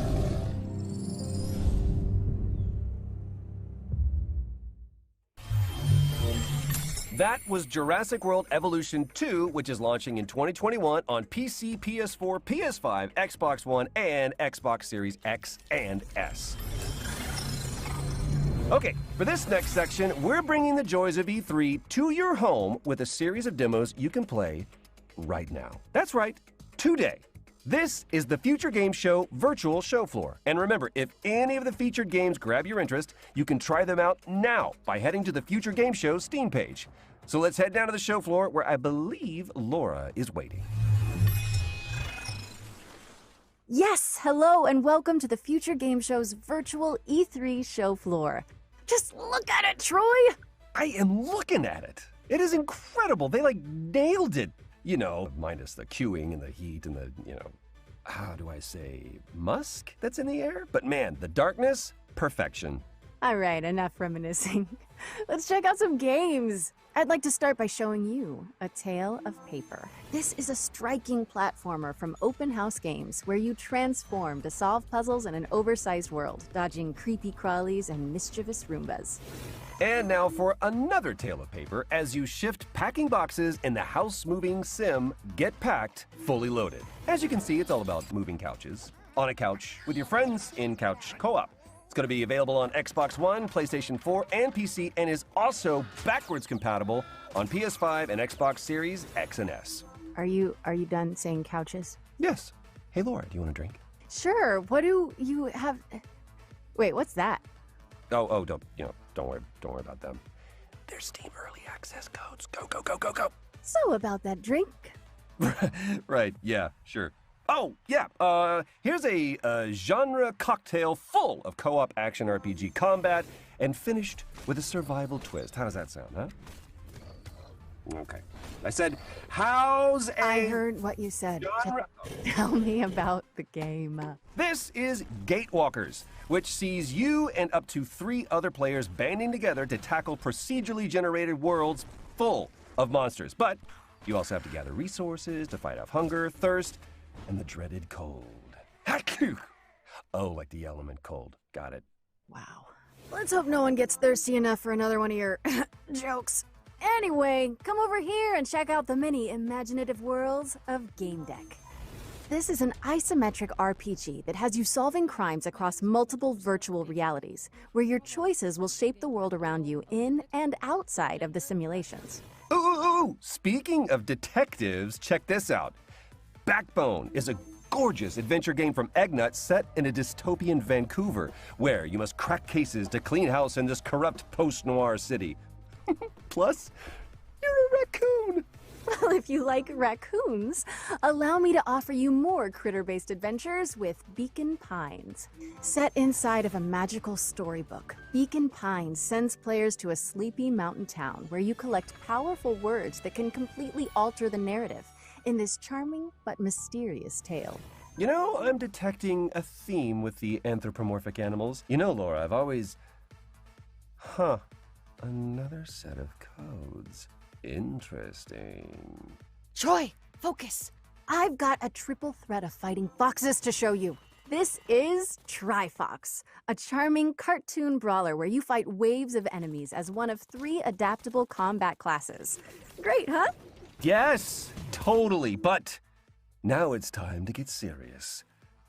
Mankind is gone, but the beavers remain. Welcome to Timberborn. It's a unique city builder where players set out to create the ultimate beaver society. This involves everything from constructing dams to crafting carousels. I guess even buck-toothed critters need a solid work-life balance. That they do. So, what's next? Never fear, the Rift Breaker is here. Wow. What was that? Is what I would say if I was playing our next game, which is a base-building survival game where you hack and slash your way through hordes of alien creatures. Look at it! Oh, no. I want to hear more from the Rift Breaker. Okay, maybe after this showcase we're meant to be hosting. And with that, we've reached the end of our little tour. But remember, you can go hands-on with all of these games right now by visiting the Future Game Show page on Steam. Now, how do we quit this? Is it no, that's update preference. I don't need to update this. Laura, can you help me out just a little bit? I got you. Okay, we're back. quick note, from here on in, when you see this pop up on screen during a trailer, it means you can visit the Future Game Show page on Steam to play a demo and go hands-on with the game immediately. Adrian! Adrian! I was doing Rocky. Sorry, I just always wanted to do that. It's because our next game is all about floating like a butterfly, stinging like a bee. Check out this exclusive presentation from Steel City Interactive about Esports Boxing Club. Coming later in 2021, Esports Boxing Club brings you the greatest fight roster in video game history. With over 200 fighters already signed, we've got some of the biggest and most anticipated names. Greatest of all time. From the absolute legends of the sport to the most exciting names in boxing today.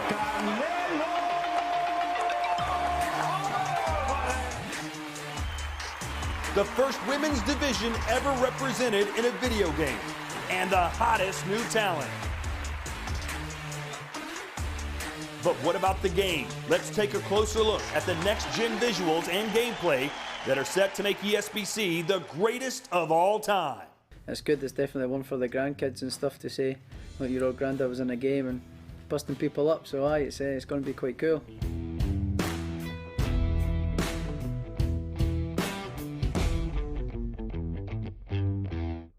So the movement system in ESBC is all about fluidity, being able to create angles, recreating mannerisms from boxes. The physics system doesn't just rely on animation. This allows us to recreate realistic knockdowns. Even when a fighter's unsteady on their feet, it's not purely animation based. Now we've had professional boxers, professional coaches come into the studio and provide input through motion capture and actually reviewing the game during its development. And now we really feel like we've created a true representation of the sport. Presentation is important to us. Just because we are in the studio, we're still going to aim high when it comes to production values. Esports Boxing Club coming to PC and all major consoles with early access in 2021. Esports Boxing Club is coming to PC, PlayStation 4, PlayStation 5, Xbox One, Xbox Series X, and Series S. Next up, we've got a deeply immersive World War II shooter with over 100 players taking part in epic battles recreated using aerial photography and satellite imagery. Let's take a closer look at Hell Let Loose. Product not yet rated.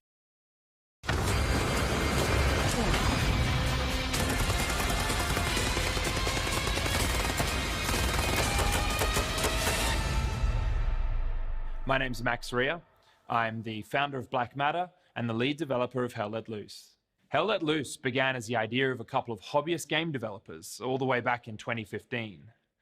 Following a successful Kickstarter, we launched into early access in the middle of 2019.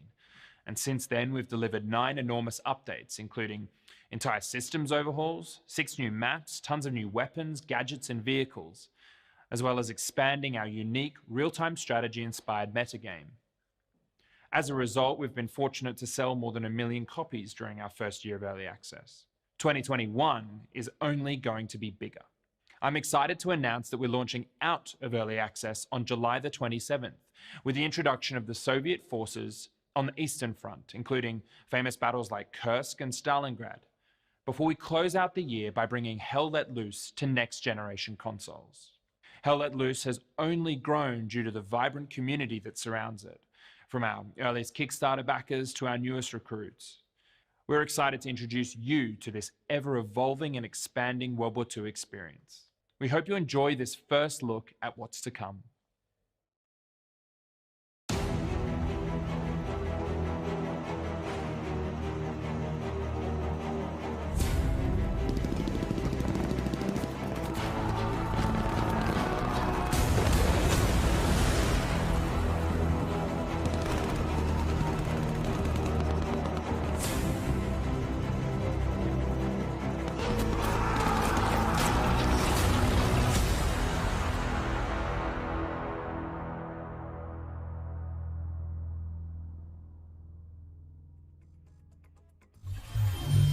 Hell Let Loose is launching on Steam on July 27th and coming to Xbox Series X and S and PlayStation 5 in 2021. So, Laura, have you ever wanted to play XCOM, but in real time, with up to 7 of your friends? Of course. Yep, that's what I thought. Then you need to keep your eye on this next game. Hello, my name is Guerrilla Collective, CEO of Iron, a game dev studio based in Croatia. And for the past few years, we have been working on Red Solstice 2 game. It is a real-time tactical battlefield game. It supports up to 8 players and has a fully playable co-op campaign. We are ready to show you the launch trailer now, so get ready for June 17 when the game launches on Steam, and have fun blasting some mutants. You are the Executor, a high-class commanding officer with advanced cybernetic capabilities. You were awakened to lead a secret task force that will counter the threat of Stroll mutants and liberate Mars.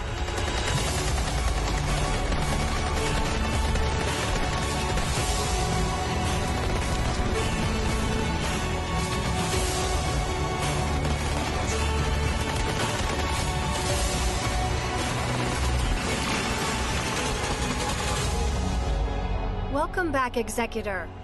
The Stroll infestation has now infected all colonies on Mars. Build your squad from 6 unique classes of elite soldier, utilizing their skills to best suit each mission type.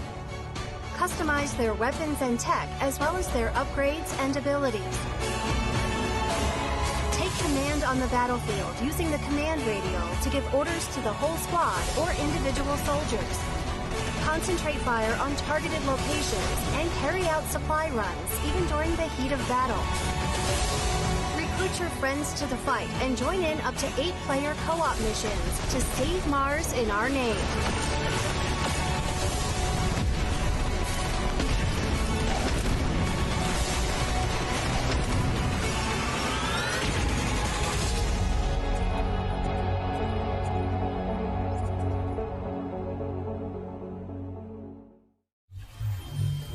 Purge Earth of a Mutant Invasion in Red Solstice 2's Survivors, which is coming to Steam on June 17th.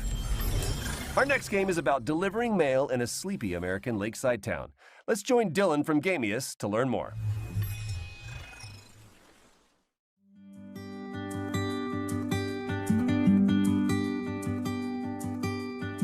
Hi, I'm Dylan from Gamius, and it's great to be here at the Future Game Show. We're currently getting very close to finishing Lake, a game that's set in the 80s. You play as Meredith Weiss, who takes a break from her life in the big city to deliver mail in her hometown. It's a job you can do at your own leisure, and you will get to know the people in Providence Oaks along the way. Today, we're excited to share an example of an activity after your workday is done. Movie night with Angie from the video store. This is fun. It's been ages since I've been to the movies. Well, they call it the movies, plural, but of course we can only see one movie at a time. So, which one will it be? My pick? Alright, let's see. Big Trouble in Little China, Blue Velvet, or The Great Mouse Detective. Alright, I'm ready to pick. The Great Mouse Detective. Wouldn't have picked you for a Disney fan. Oh well, let's get in touch with our inner child. We won't spoil more, and we also can't say what Meredith will do after spending 2 weeks in Providence Oaks, because it's all up to you. Lake is coming first to Xbox and PC this September 1st. Thanks for watching, and enjoy the rest of the show.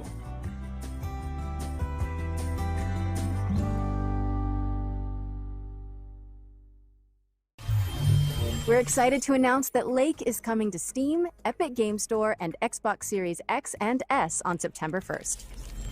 Now, what kind of a showcase would this be without a new Souls-like? Our next game is a pixelated take on the genre, following a protagonist with a giant obsidian sword.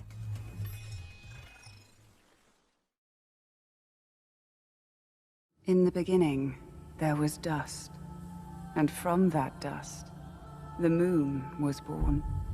Eons of idleness passed, before suddenly it shattered. Great celestial chunks cascaded from the heavens unto Earth. From one prodigious shard spawned humanity, and from another, the gods. For a great many years, balance endured, until a foul and malevolent deity intervened. Exil spread greed and distrust among his kin, compelling these calamitous beings to conquer man. Centuries of servitude passed, until finally, aided by a veiled ally, humanity revolted. The Great Crusade overthrew the old gods, imprisoning them within the sacred walls of the Citadel. At the expense of untold lives, a peace was wrought, but it was not meant to last, for the miscreant Exil returned from his concealment, conducting atrocious experiments upon his caged kindred. A darkness permeated the lands. Rivers stagnated, crops failed, and the world of man began to fade. The great moon, witnessing all, wept a final shard. A shard of the purest obsidian. And thus, a glimmer of hope remains.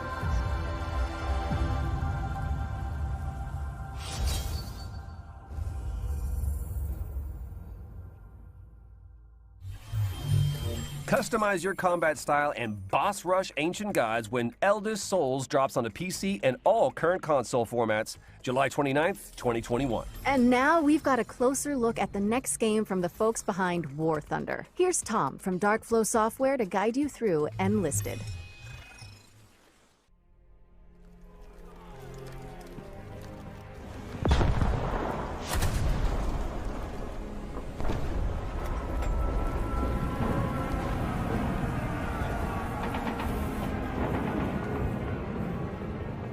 Hi there, thanks for tuning in.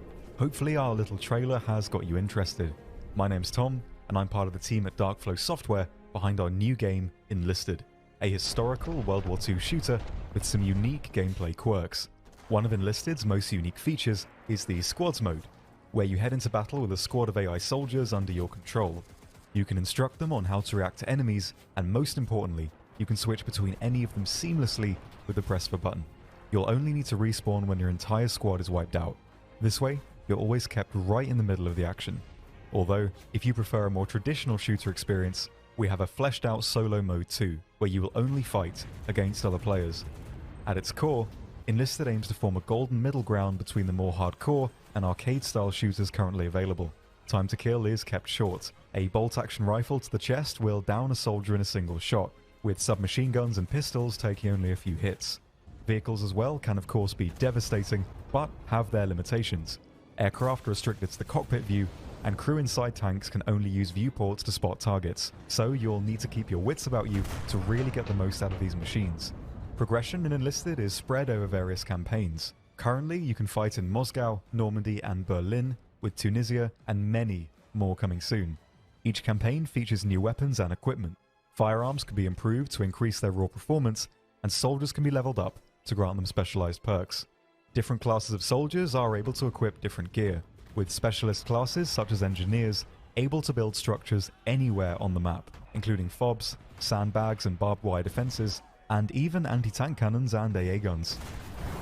Enlisted aims to keep historical accuracy in the forefront of development. Firearms, locations and uniforms are all true to history. No neon pink Sten guns and mohawks here. Each army will be decked out with the equipment they actually used during their respective conflicts.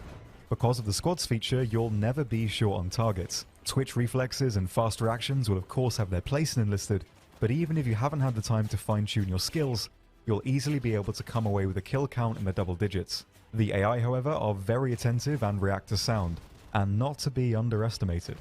But that's all we've got time for. Make sure to give it a try yourself by heading over to enlisted.net/join. Enlisted is cross-platform and available now on PC, PS5 and Xbox Series X and S, and currently in open beta. New content is added regularly and no progress will be wiped upon the full release. Once you've signed up, use the code ENLISTNOW for a free bonus on us. I've been Tom, and I hope to see you all on the battlefield. Cheers.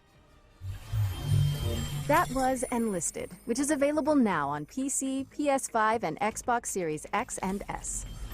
Next up, we've got a bullet-time stunt shooter with fully destructible environments. Oh, and the protagonist only has one arm. Let's check out Severed Steel.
Severed Steel is coming soon on PC, Xbox, and PlayStation.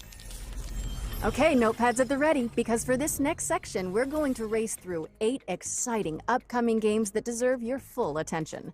Here's our Future Hits montage for 2021.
Okay, I might regret asking this, but, you want to help me with this next one, Omichao?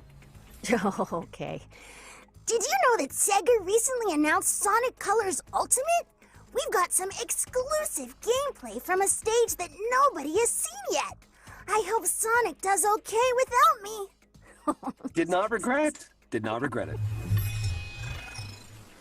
Hi everyone, I'm Katie Golden, senior producer at Sega of America. And I'm excited to share with you an exclusive clip of Tropical Resort from our upcoming release, Sonic Colors Ultimate. Please enjoy.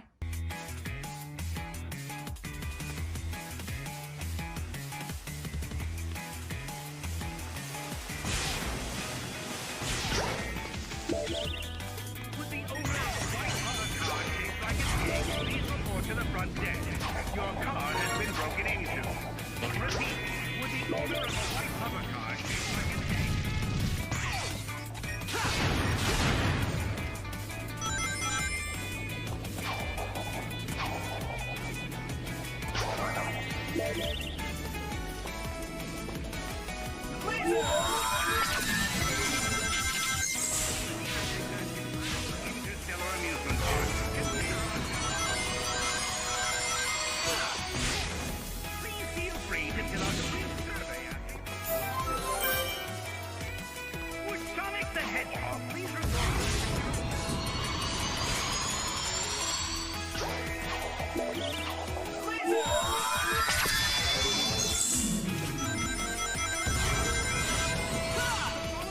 Just codes for repair.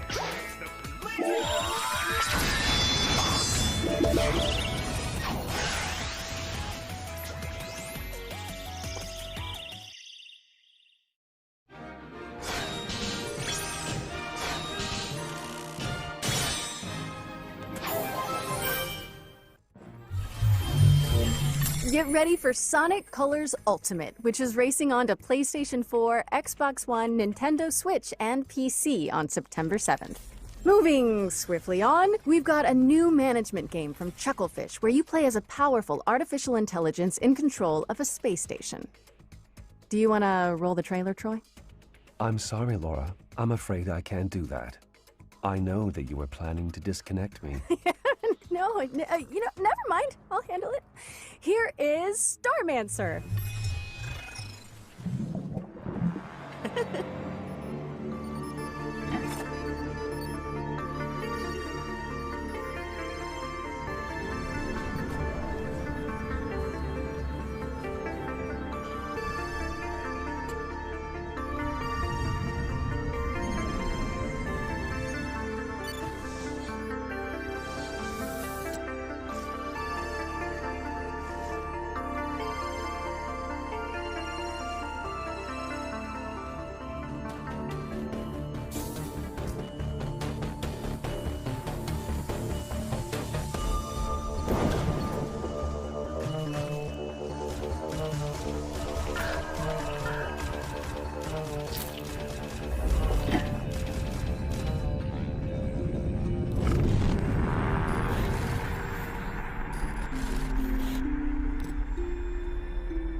We're excited to announce today that Starmancer is coming August 5th, 2021, and it's available to wishlist on Steam now.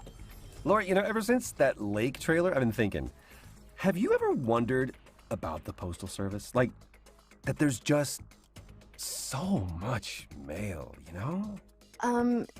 Not really, no. Okay. You're saying you don't know about Jeff and Deborah.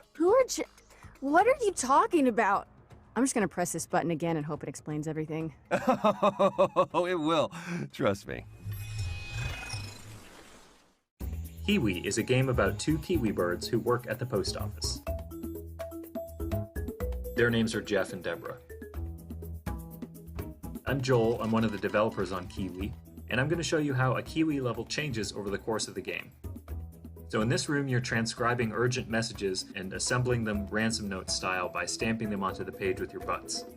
You'll come back to this room every so often throughout the game, but there will always be a new twist to change things up.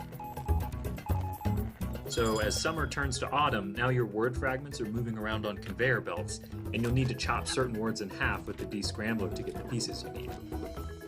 Jeff and Deborah are going to have to deal with all kinds of hazardous work conditions. You've got sandstorms during the summer, mayfly swarms. These guys have no respect for personal property. Paranormal activity.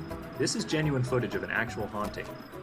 In winter, the post office gets hit with a huge blizzard, and now this level becomes about sharing the warmth of a single tiny lantern to break through blocks of ice and keep each other from becoming kiwi sickles.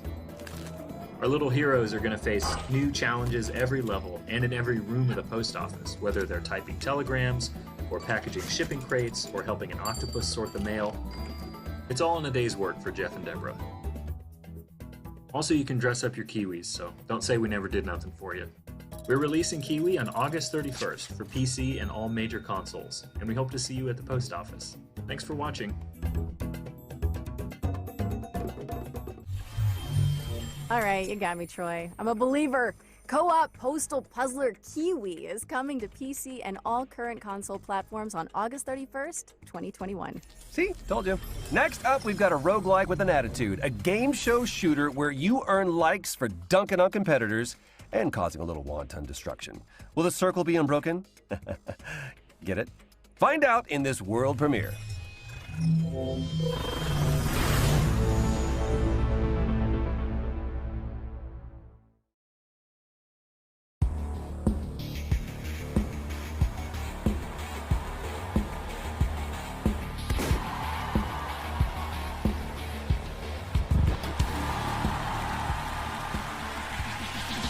You gotta think of the fortune, think of the fame, what the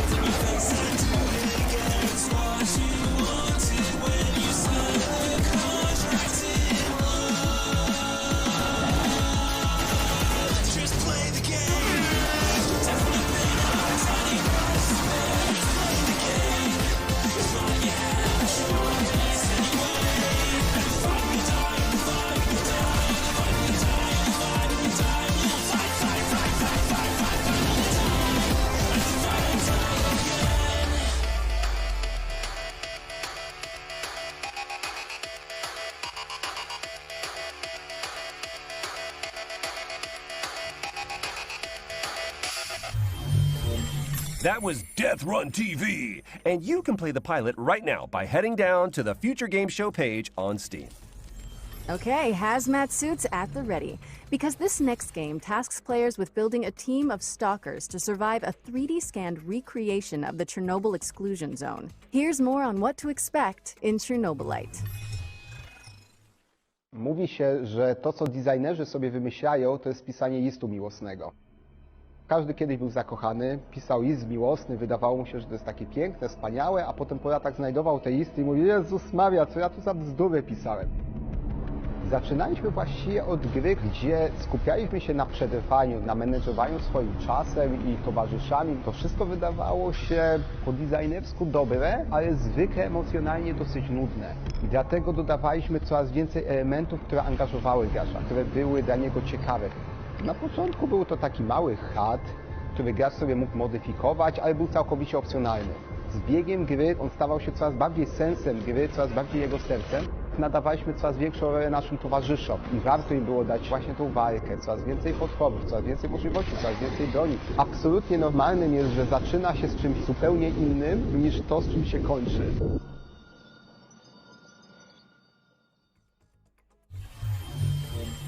Fight to survive when Chernobylite comes to PC on July 28th, as well as Xbox and PlayStation in the summer. If you were lucky enough to catch one of the early access codes during the virtual show floor, you can play Chernobylite right now. But if you missed them, we've also got more codes to give away on GamesRadar.com. Next up, here are our friends at Team 17 to show us what they've been cooking up with their upcoming PC and console games. Let's take a look. Product not yet rated.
Be sure to wishlist any games that spark your interest on our Steam page. It really does help the developer out.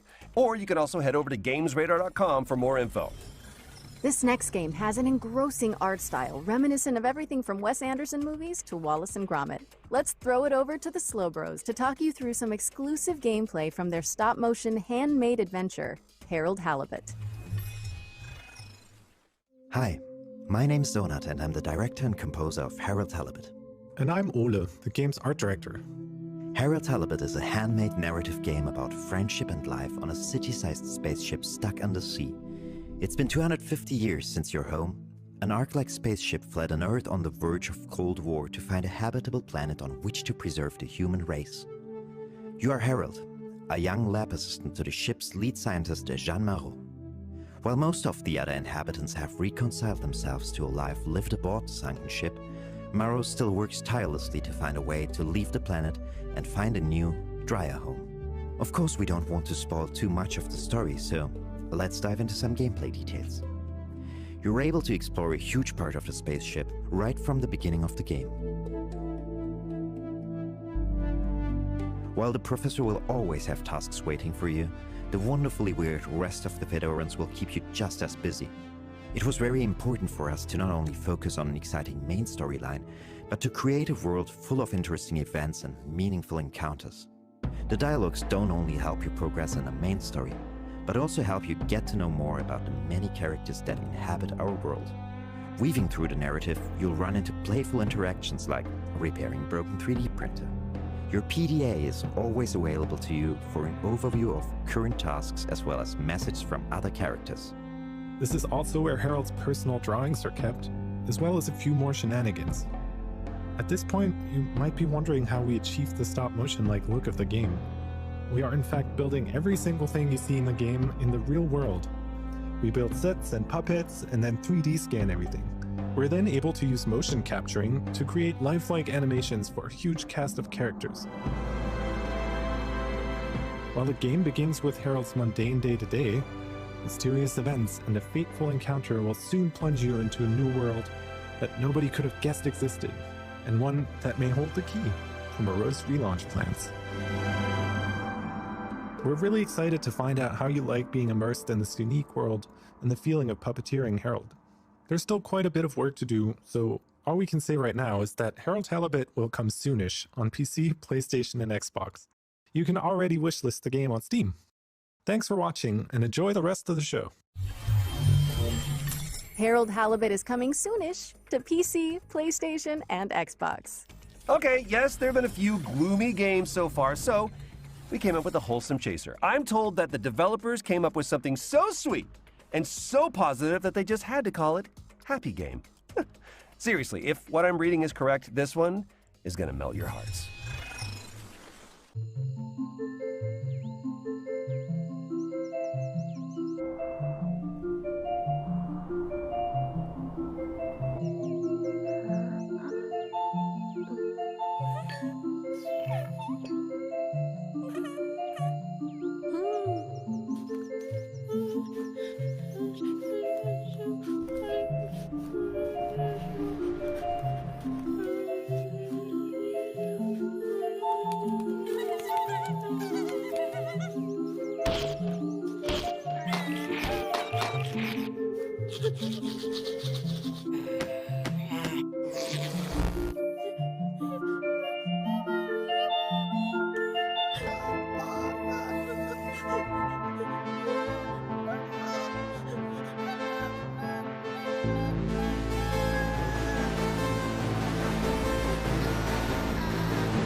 Huh.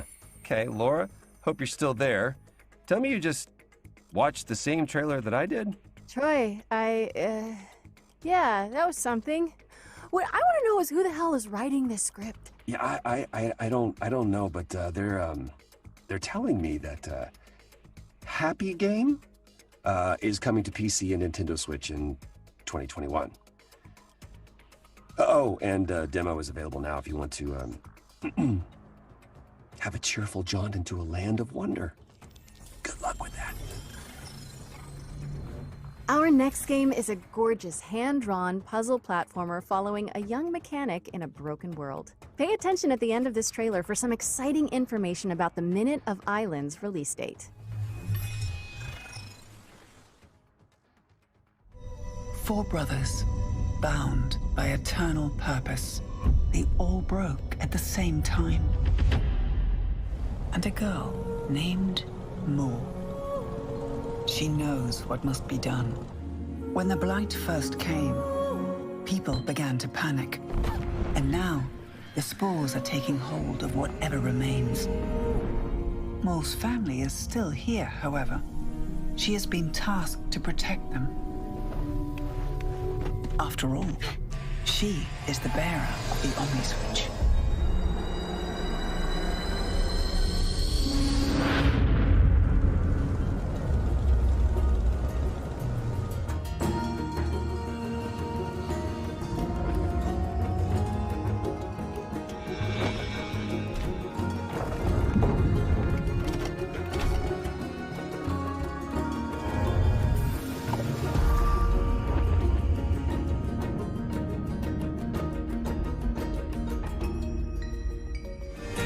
Minute of Islands.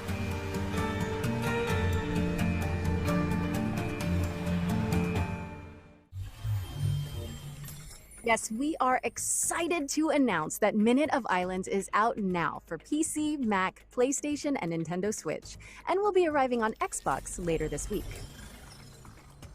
Next up, we've got an update from the folks at Techland, who are fine-tuning the zombie parkour of Dying Light 2. Let's throw it over to the developers, who are here to answer some of your questions about the game.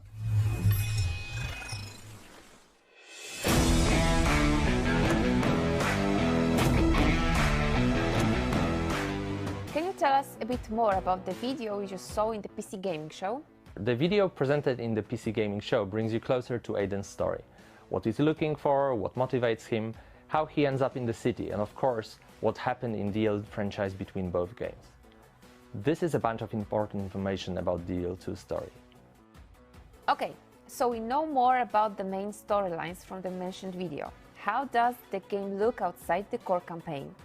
Side quests are an important part of world building in Dying Light 2. Through these quests you can decide how the city will look like, thanks to the city alignment system, or bring new opportunities for the citizens. A great example is an opera singer that Timon mentioned in developers AMA. Some citizens will support your decisions, some of them will not. But it's up to you to decide how the city should look like. We have a lot of game activities prepared for our players, but at this stage we want it to be a surprise for you. How seamless is the co-op experience? Would you say that the best way to experience Dying Light 2 is with a friend? It could be. What is cool about the co-op is that it gives you an opportunity to see how the world changes when your friends make different decisions than you. In co-op you can walk in their shoes to experience all those differences. But really there is no just one way to play Dying Light 2. It's up to you guys. How are you improving the story for Dying Light 2? I know we all have great fun killing infected, but we also want to give you a deep, thought-provoking experience that will let you be immersed in the DL2 world for long hours. On top of that, thanks to the choices and consequences mechanics, the story will be shaped differently depending on the way you play. You've promised a great open world that feels alive. How is it going? Yeah, well, as you can imagine, Dying Light 2 is full of infecteds, but is also full of humans, with their everyday life activities and purposes. We are building Dying Light 2 around a simple rule: ground is death and rooftops alive. What is cool is that NPCs act differently on each of those levels. Also, their behavior depends on choices you make and the way you play.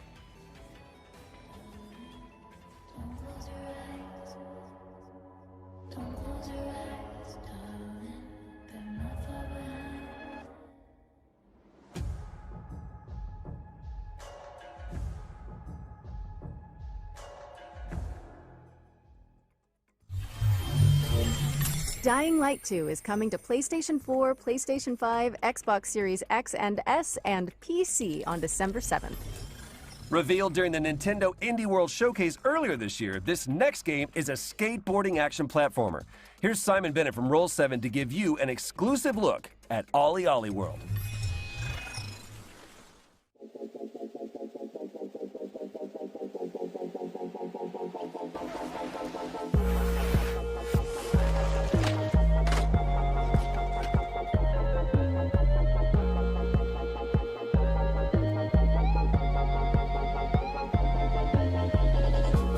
Hi there, I'm Simon Bennett and I'm the co-CEO of BAFTA award-winning studio Roll7.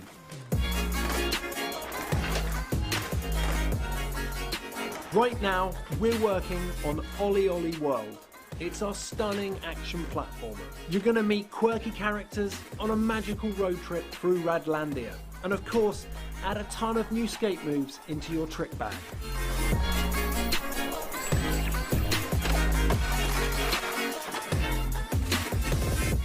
As a studio, we've spent over a decade on flow state games.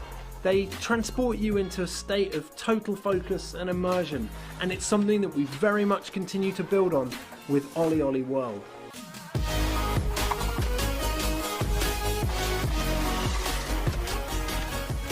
If you've played previous games in the series, you're probably pretty aware that you're going to slam a bunch before you succeed. So for players who want it, that challenge is very much still there. New players will be happy to hear that the game will welcome you with open arms and ensure that we can get you up and riding in no time. Ultimately, we've managed to make failure part of the fun. Yeah, you're going to get knocked down, but when you finally nail that line, it tastes just that much sweeter.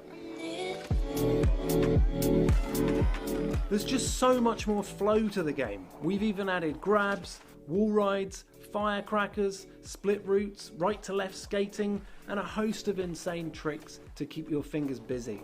There's a range of visually and mechanically distinct areas to explore, packed to the brim with a fantastical cast of quirky characters, beautiful landscapes, cities, and of course, walking trees. Ollie Ollie World is coming to PS4, PS5, Xbox One, Xbox Series X and S, Nintendo Switch and PC this winter. Make sure you wishlist it now. That was Ollie Ollie World, which is coming to PC and all current console platforms this winter.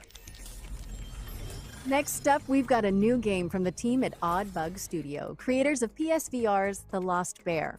This animated story trailer will introduce you to the world of Tales of Iron, and something tells me you might be familiar with the narrator. For centuries and longer, rats have fought tirelessly to repel the incessant frog invasions. Peace was only ever short-lived, until finally a young monarch rose to power. King Rattus, first of his name, unified the Rat Kingdoms under one rule, repelling Greenwort and his kind back to the putrid swamps from whence they came. Crops prospered, families flourished, and the magnificent Crimson Keep climbed ever higher toward the sky. But as time passed, King Rattus the Savior grew old, and the kingdom vulnerable once more. His people grew anxious, some claiming to perceive a faint odor in the air. Greenwort had returned with a ferocious vengeance.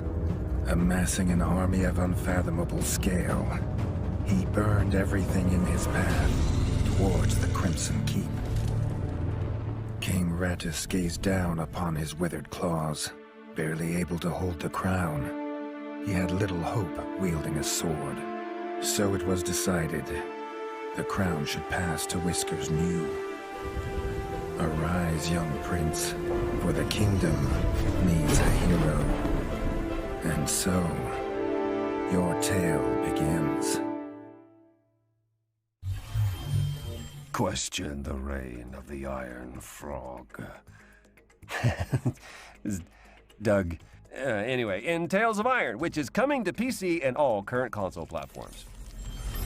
Our next segment is from Polish studio Movie Games and hosted by God of War and Twisted Metal director David Jaffe, who recently joined their supervisory board. Well, hello, fellas. It's me, David Jaffe. Great to see you. God of War, Twisted Metal, a bunch of PlayStation stuff. These days, I'm doing some new stuff with movie games. These guys, they've hooked up with this great company. You have to have heard of them, Platij Image, one of the best VFX houses in the business. They worked on The Witcher. They worked on Love, Death, and Robots. We're making a brand new game, the biggest game we've ever done, by the way, that's all about crime and mob and mafia and different time periods. It's going to be great. But for today, settle in, babies. These are the brand new games coming very soon from Movie Games. Lust from Beyond. Man, this is one of the coolest games I've played in the last year. It's what turned me on to movie games in the first place. What you're looking at is the M-rated, console-friendly version of the erotic horror cult classic. It's a first-person action-adventure game that blends Lovecraftian horror with weird freaking eroticism. I love this game, Lust from Beyond. Game number 2 is called Fire Commander. It lets you step into the shoes of the only real-life superheroes we got, the first responders. This game is my childhood fantasy come to life. This game took me totally by surprise. You're trapped in the wilderness, freezing, hungry, and now you're starting to go a little bit insane. Man, you start seeing all kinds of crazy stuff out there. Winter Survival Simulator, it's coming soon. Have a great E3. Have a great Future Games. I miss you guys. I'll see you soon. Oh my God.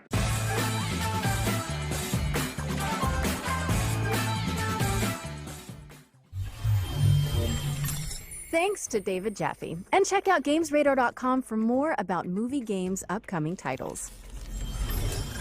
This next presentation comes from the folks at Xseed Games, the makers of Story of Seasons and Rune Factory. Here's a look at their most exciting current and upcoming projects.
A monster or two is one thing, but protecting a whole town? That's a lot. Take that!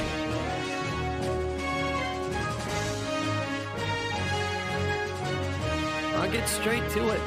Tomorrow. Today, I rest. I look forward to working together, as colleagues and as rivals.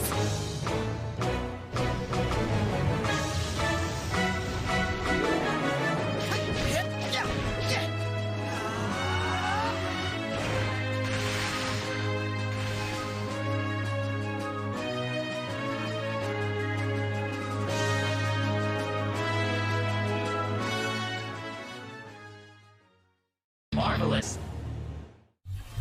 Find out more about Xseed's lineup on GamesRadar.com. This next game is a hack-and-slash RPG with twin-stick shooter elements set in a retro sci-fi world. Here's a new gameplay trailer for Batora: Lost Haven.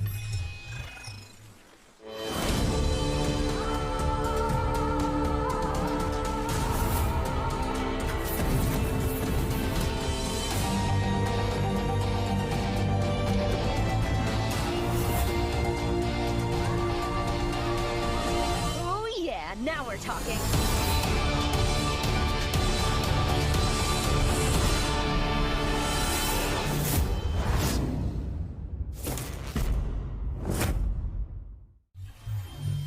Batora Lost Haven is coming soon to PC and all current console platforms, and you can sign up to play the closed alpha when it launches on July 21st now.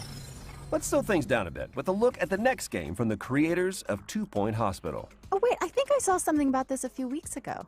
No, you didn't. Here's developers Mark Webley, Ben Huskins, and Gary Card to tell you all about it and give you a first look at gameplay.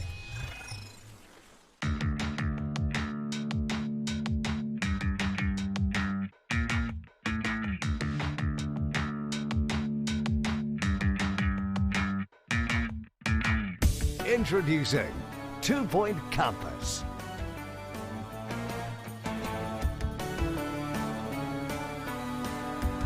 When we're thinking about what we're going to do next, campus and the idea of running a university or a college was something we just kept coming back to. It's a really rich topic. So people who haven't probably heard of 2 Point Studios may think, oh, schools, that's really dull.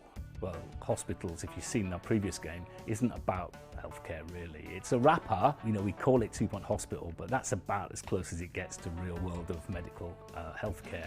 Campus is taking everything we learned from 2 Point Hospital and taking it to the next level. The important thing was for us to give the player a canvas that they could completely create themselves. In Campus, you start with this blank plot of land. We've got something called the Smart Brush, for example, which allows you to drag interesting shaped pathways. If you want to drag a picket fence, you can drag that along. It's just really easy to paint the world you want. So it's really simple to drag out a courtyard, lay down some paths at different angles. And it's fun, isn't it? I mean, it's adding this kind of city builder element to 2 Point Universe. The difference between 2 Point Hospital and Campus is that we're spending a much longer period with our students. What we wanted to do with Campus is make you care about your university. The idea of these interesting and different courses are going to attract interesting and different students. So there's a night school, horrible pun, but night school, you got it. You're going to train knights of the realm. So it won't be stuffy, normal, boring stuff that made you go to sleep at school. It's going to be really cool, interesting stuff.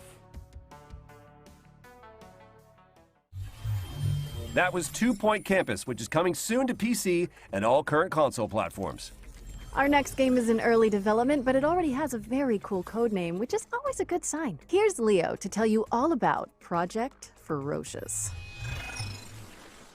Hello, my name is Leo, and I'm the developer of Project Ferocious, an action-adventure game set on a mysterious tropical island. Some of you might know me from Twitter as Omniok, where I post about the game and development and tech and stuff. And if not, I've been doing game dev for about 12 years with a big passion, and I've been working on this project for about 2 years. It's the first project of mine I decided to show to the public, and even though I know it still has a very long way to go, I'm very proud to present it today to you on the show. Please enjoy the trailer.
Project Ferocious is targeting a 2023 release date and coming to PC, PlayStation, and Xbox. Our next world premiere asks, what if Doom Guy had a drunk one-night stand with Super Meat Boy?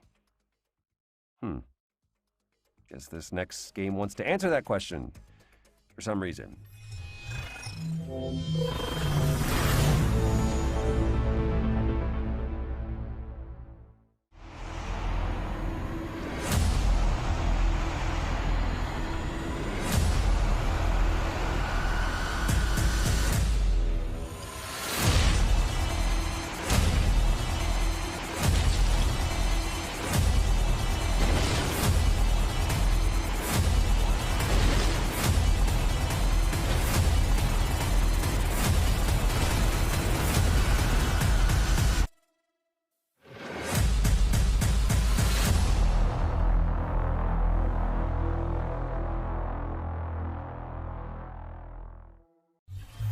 Watch out for Warcry challenges when it stops defying gravity and launches, or drops, on PC this summer.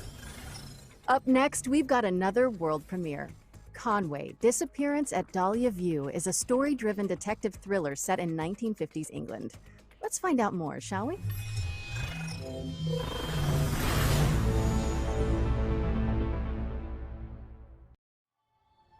Robert Conway, 22nd of June, 1954.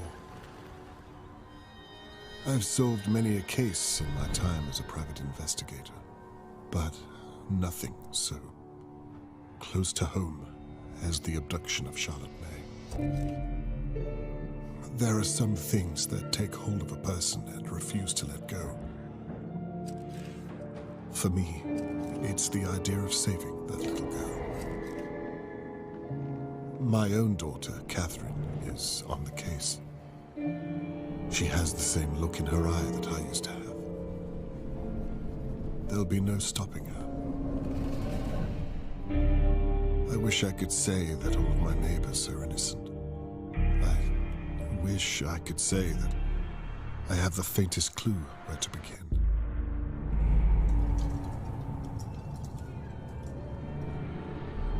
There's a lot I wish I could say.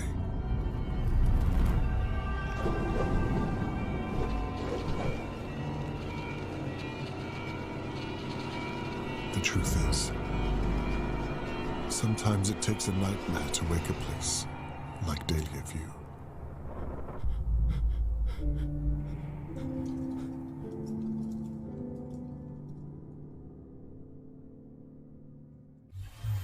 I am in.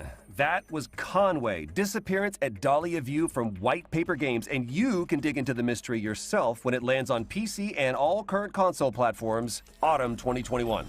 And with that, we're at the end of this year's Future Game Show. Whoa, hold on. Surely this can't be the end. I mean, it's an E3 showcase. Nope, sorry, Troy, that's it. Just kidding. I knew it. All right, let's see it.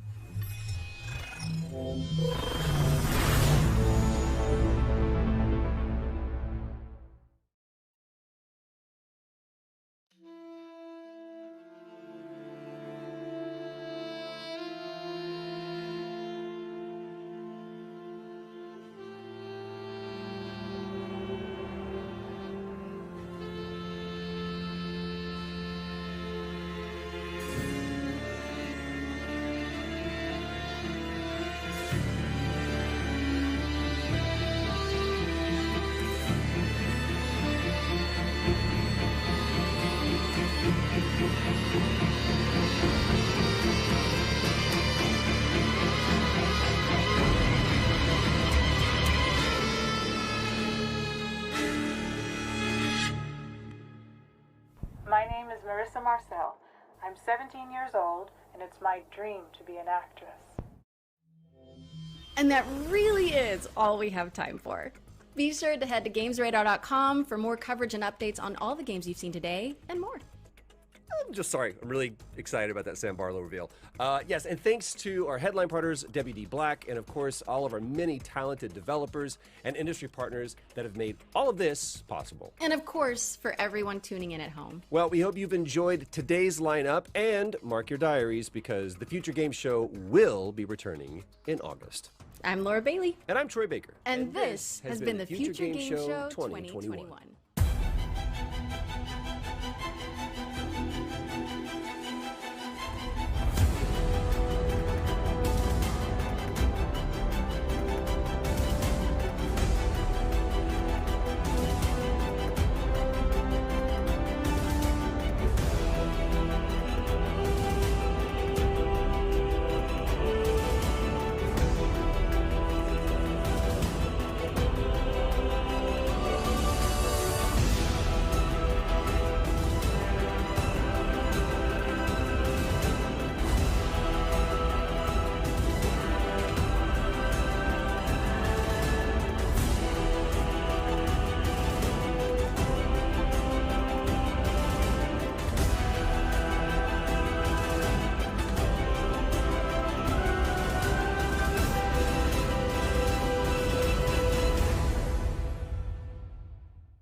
Oh.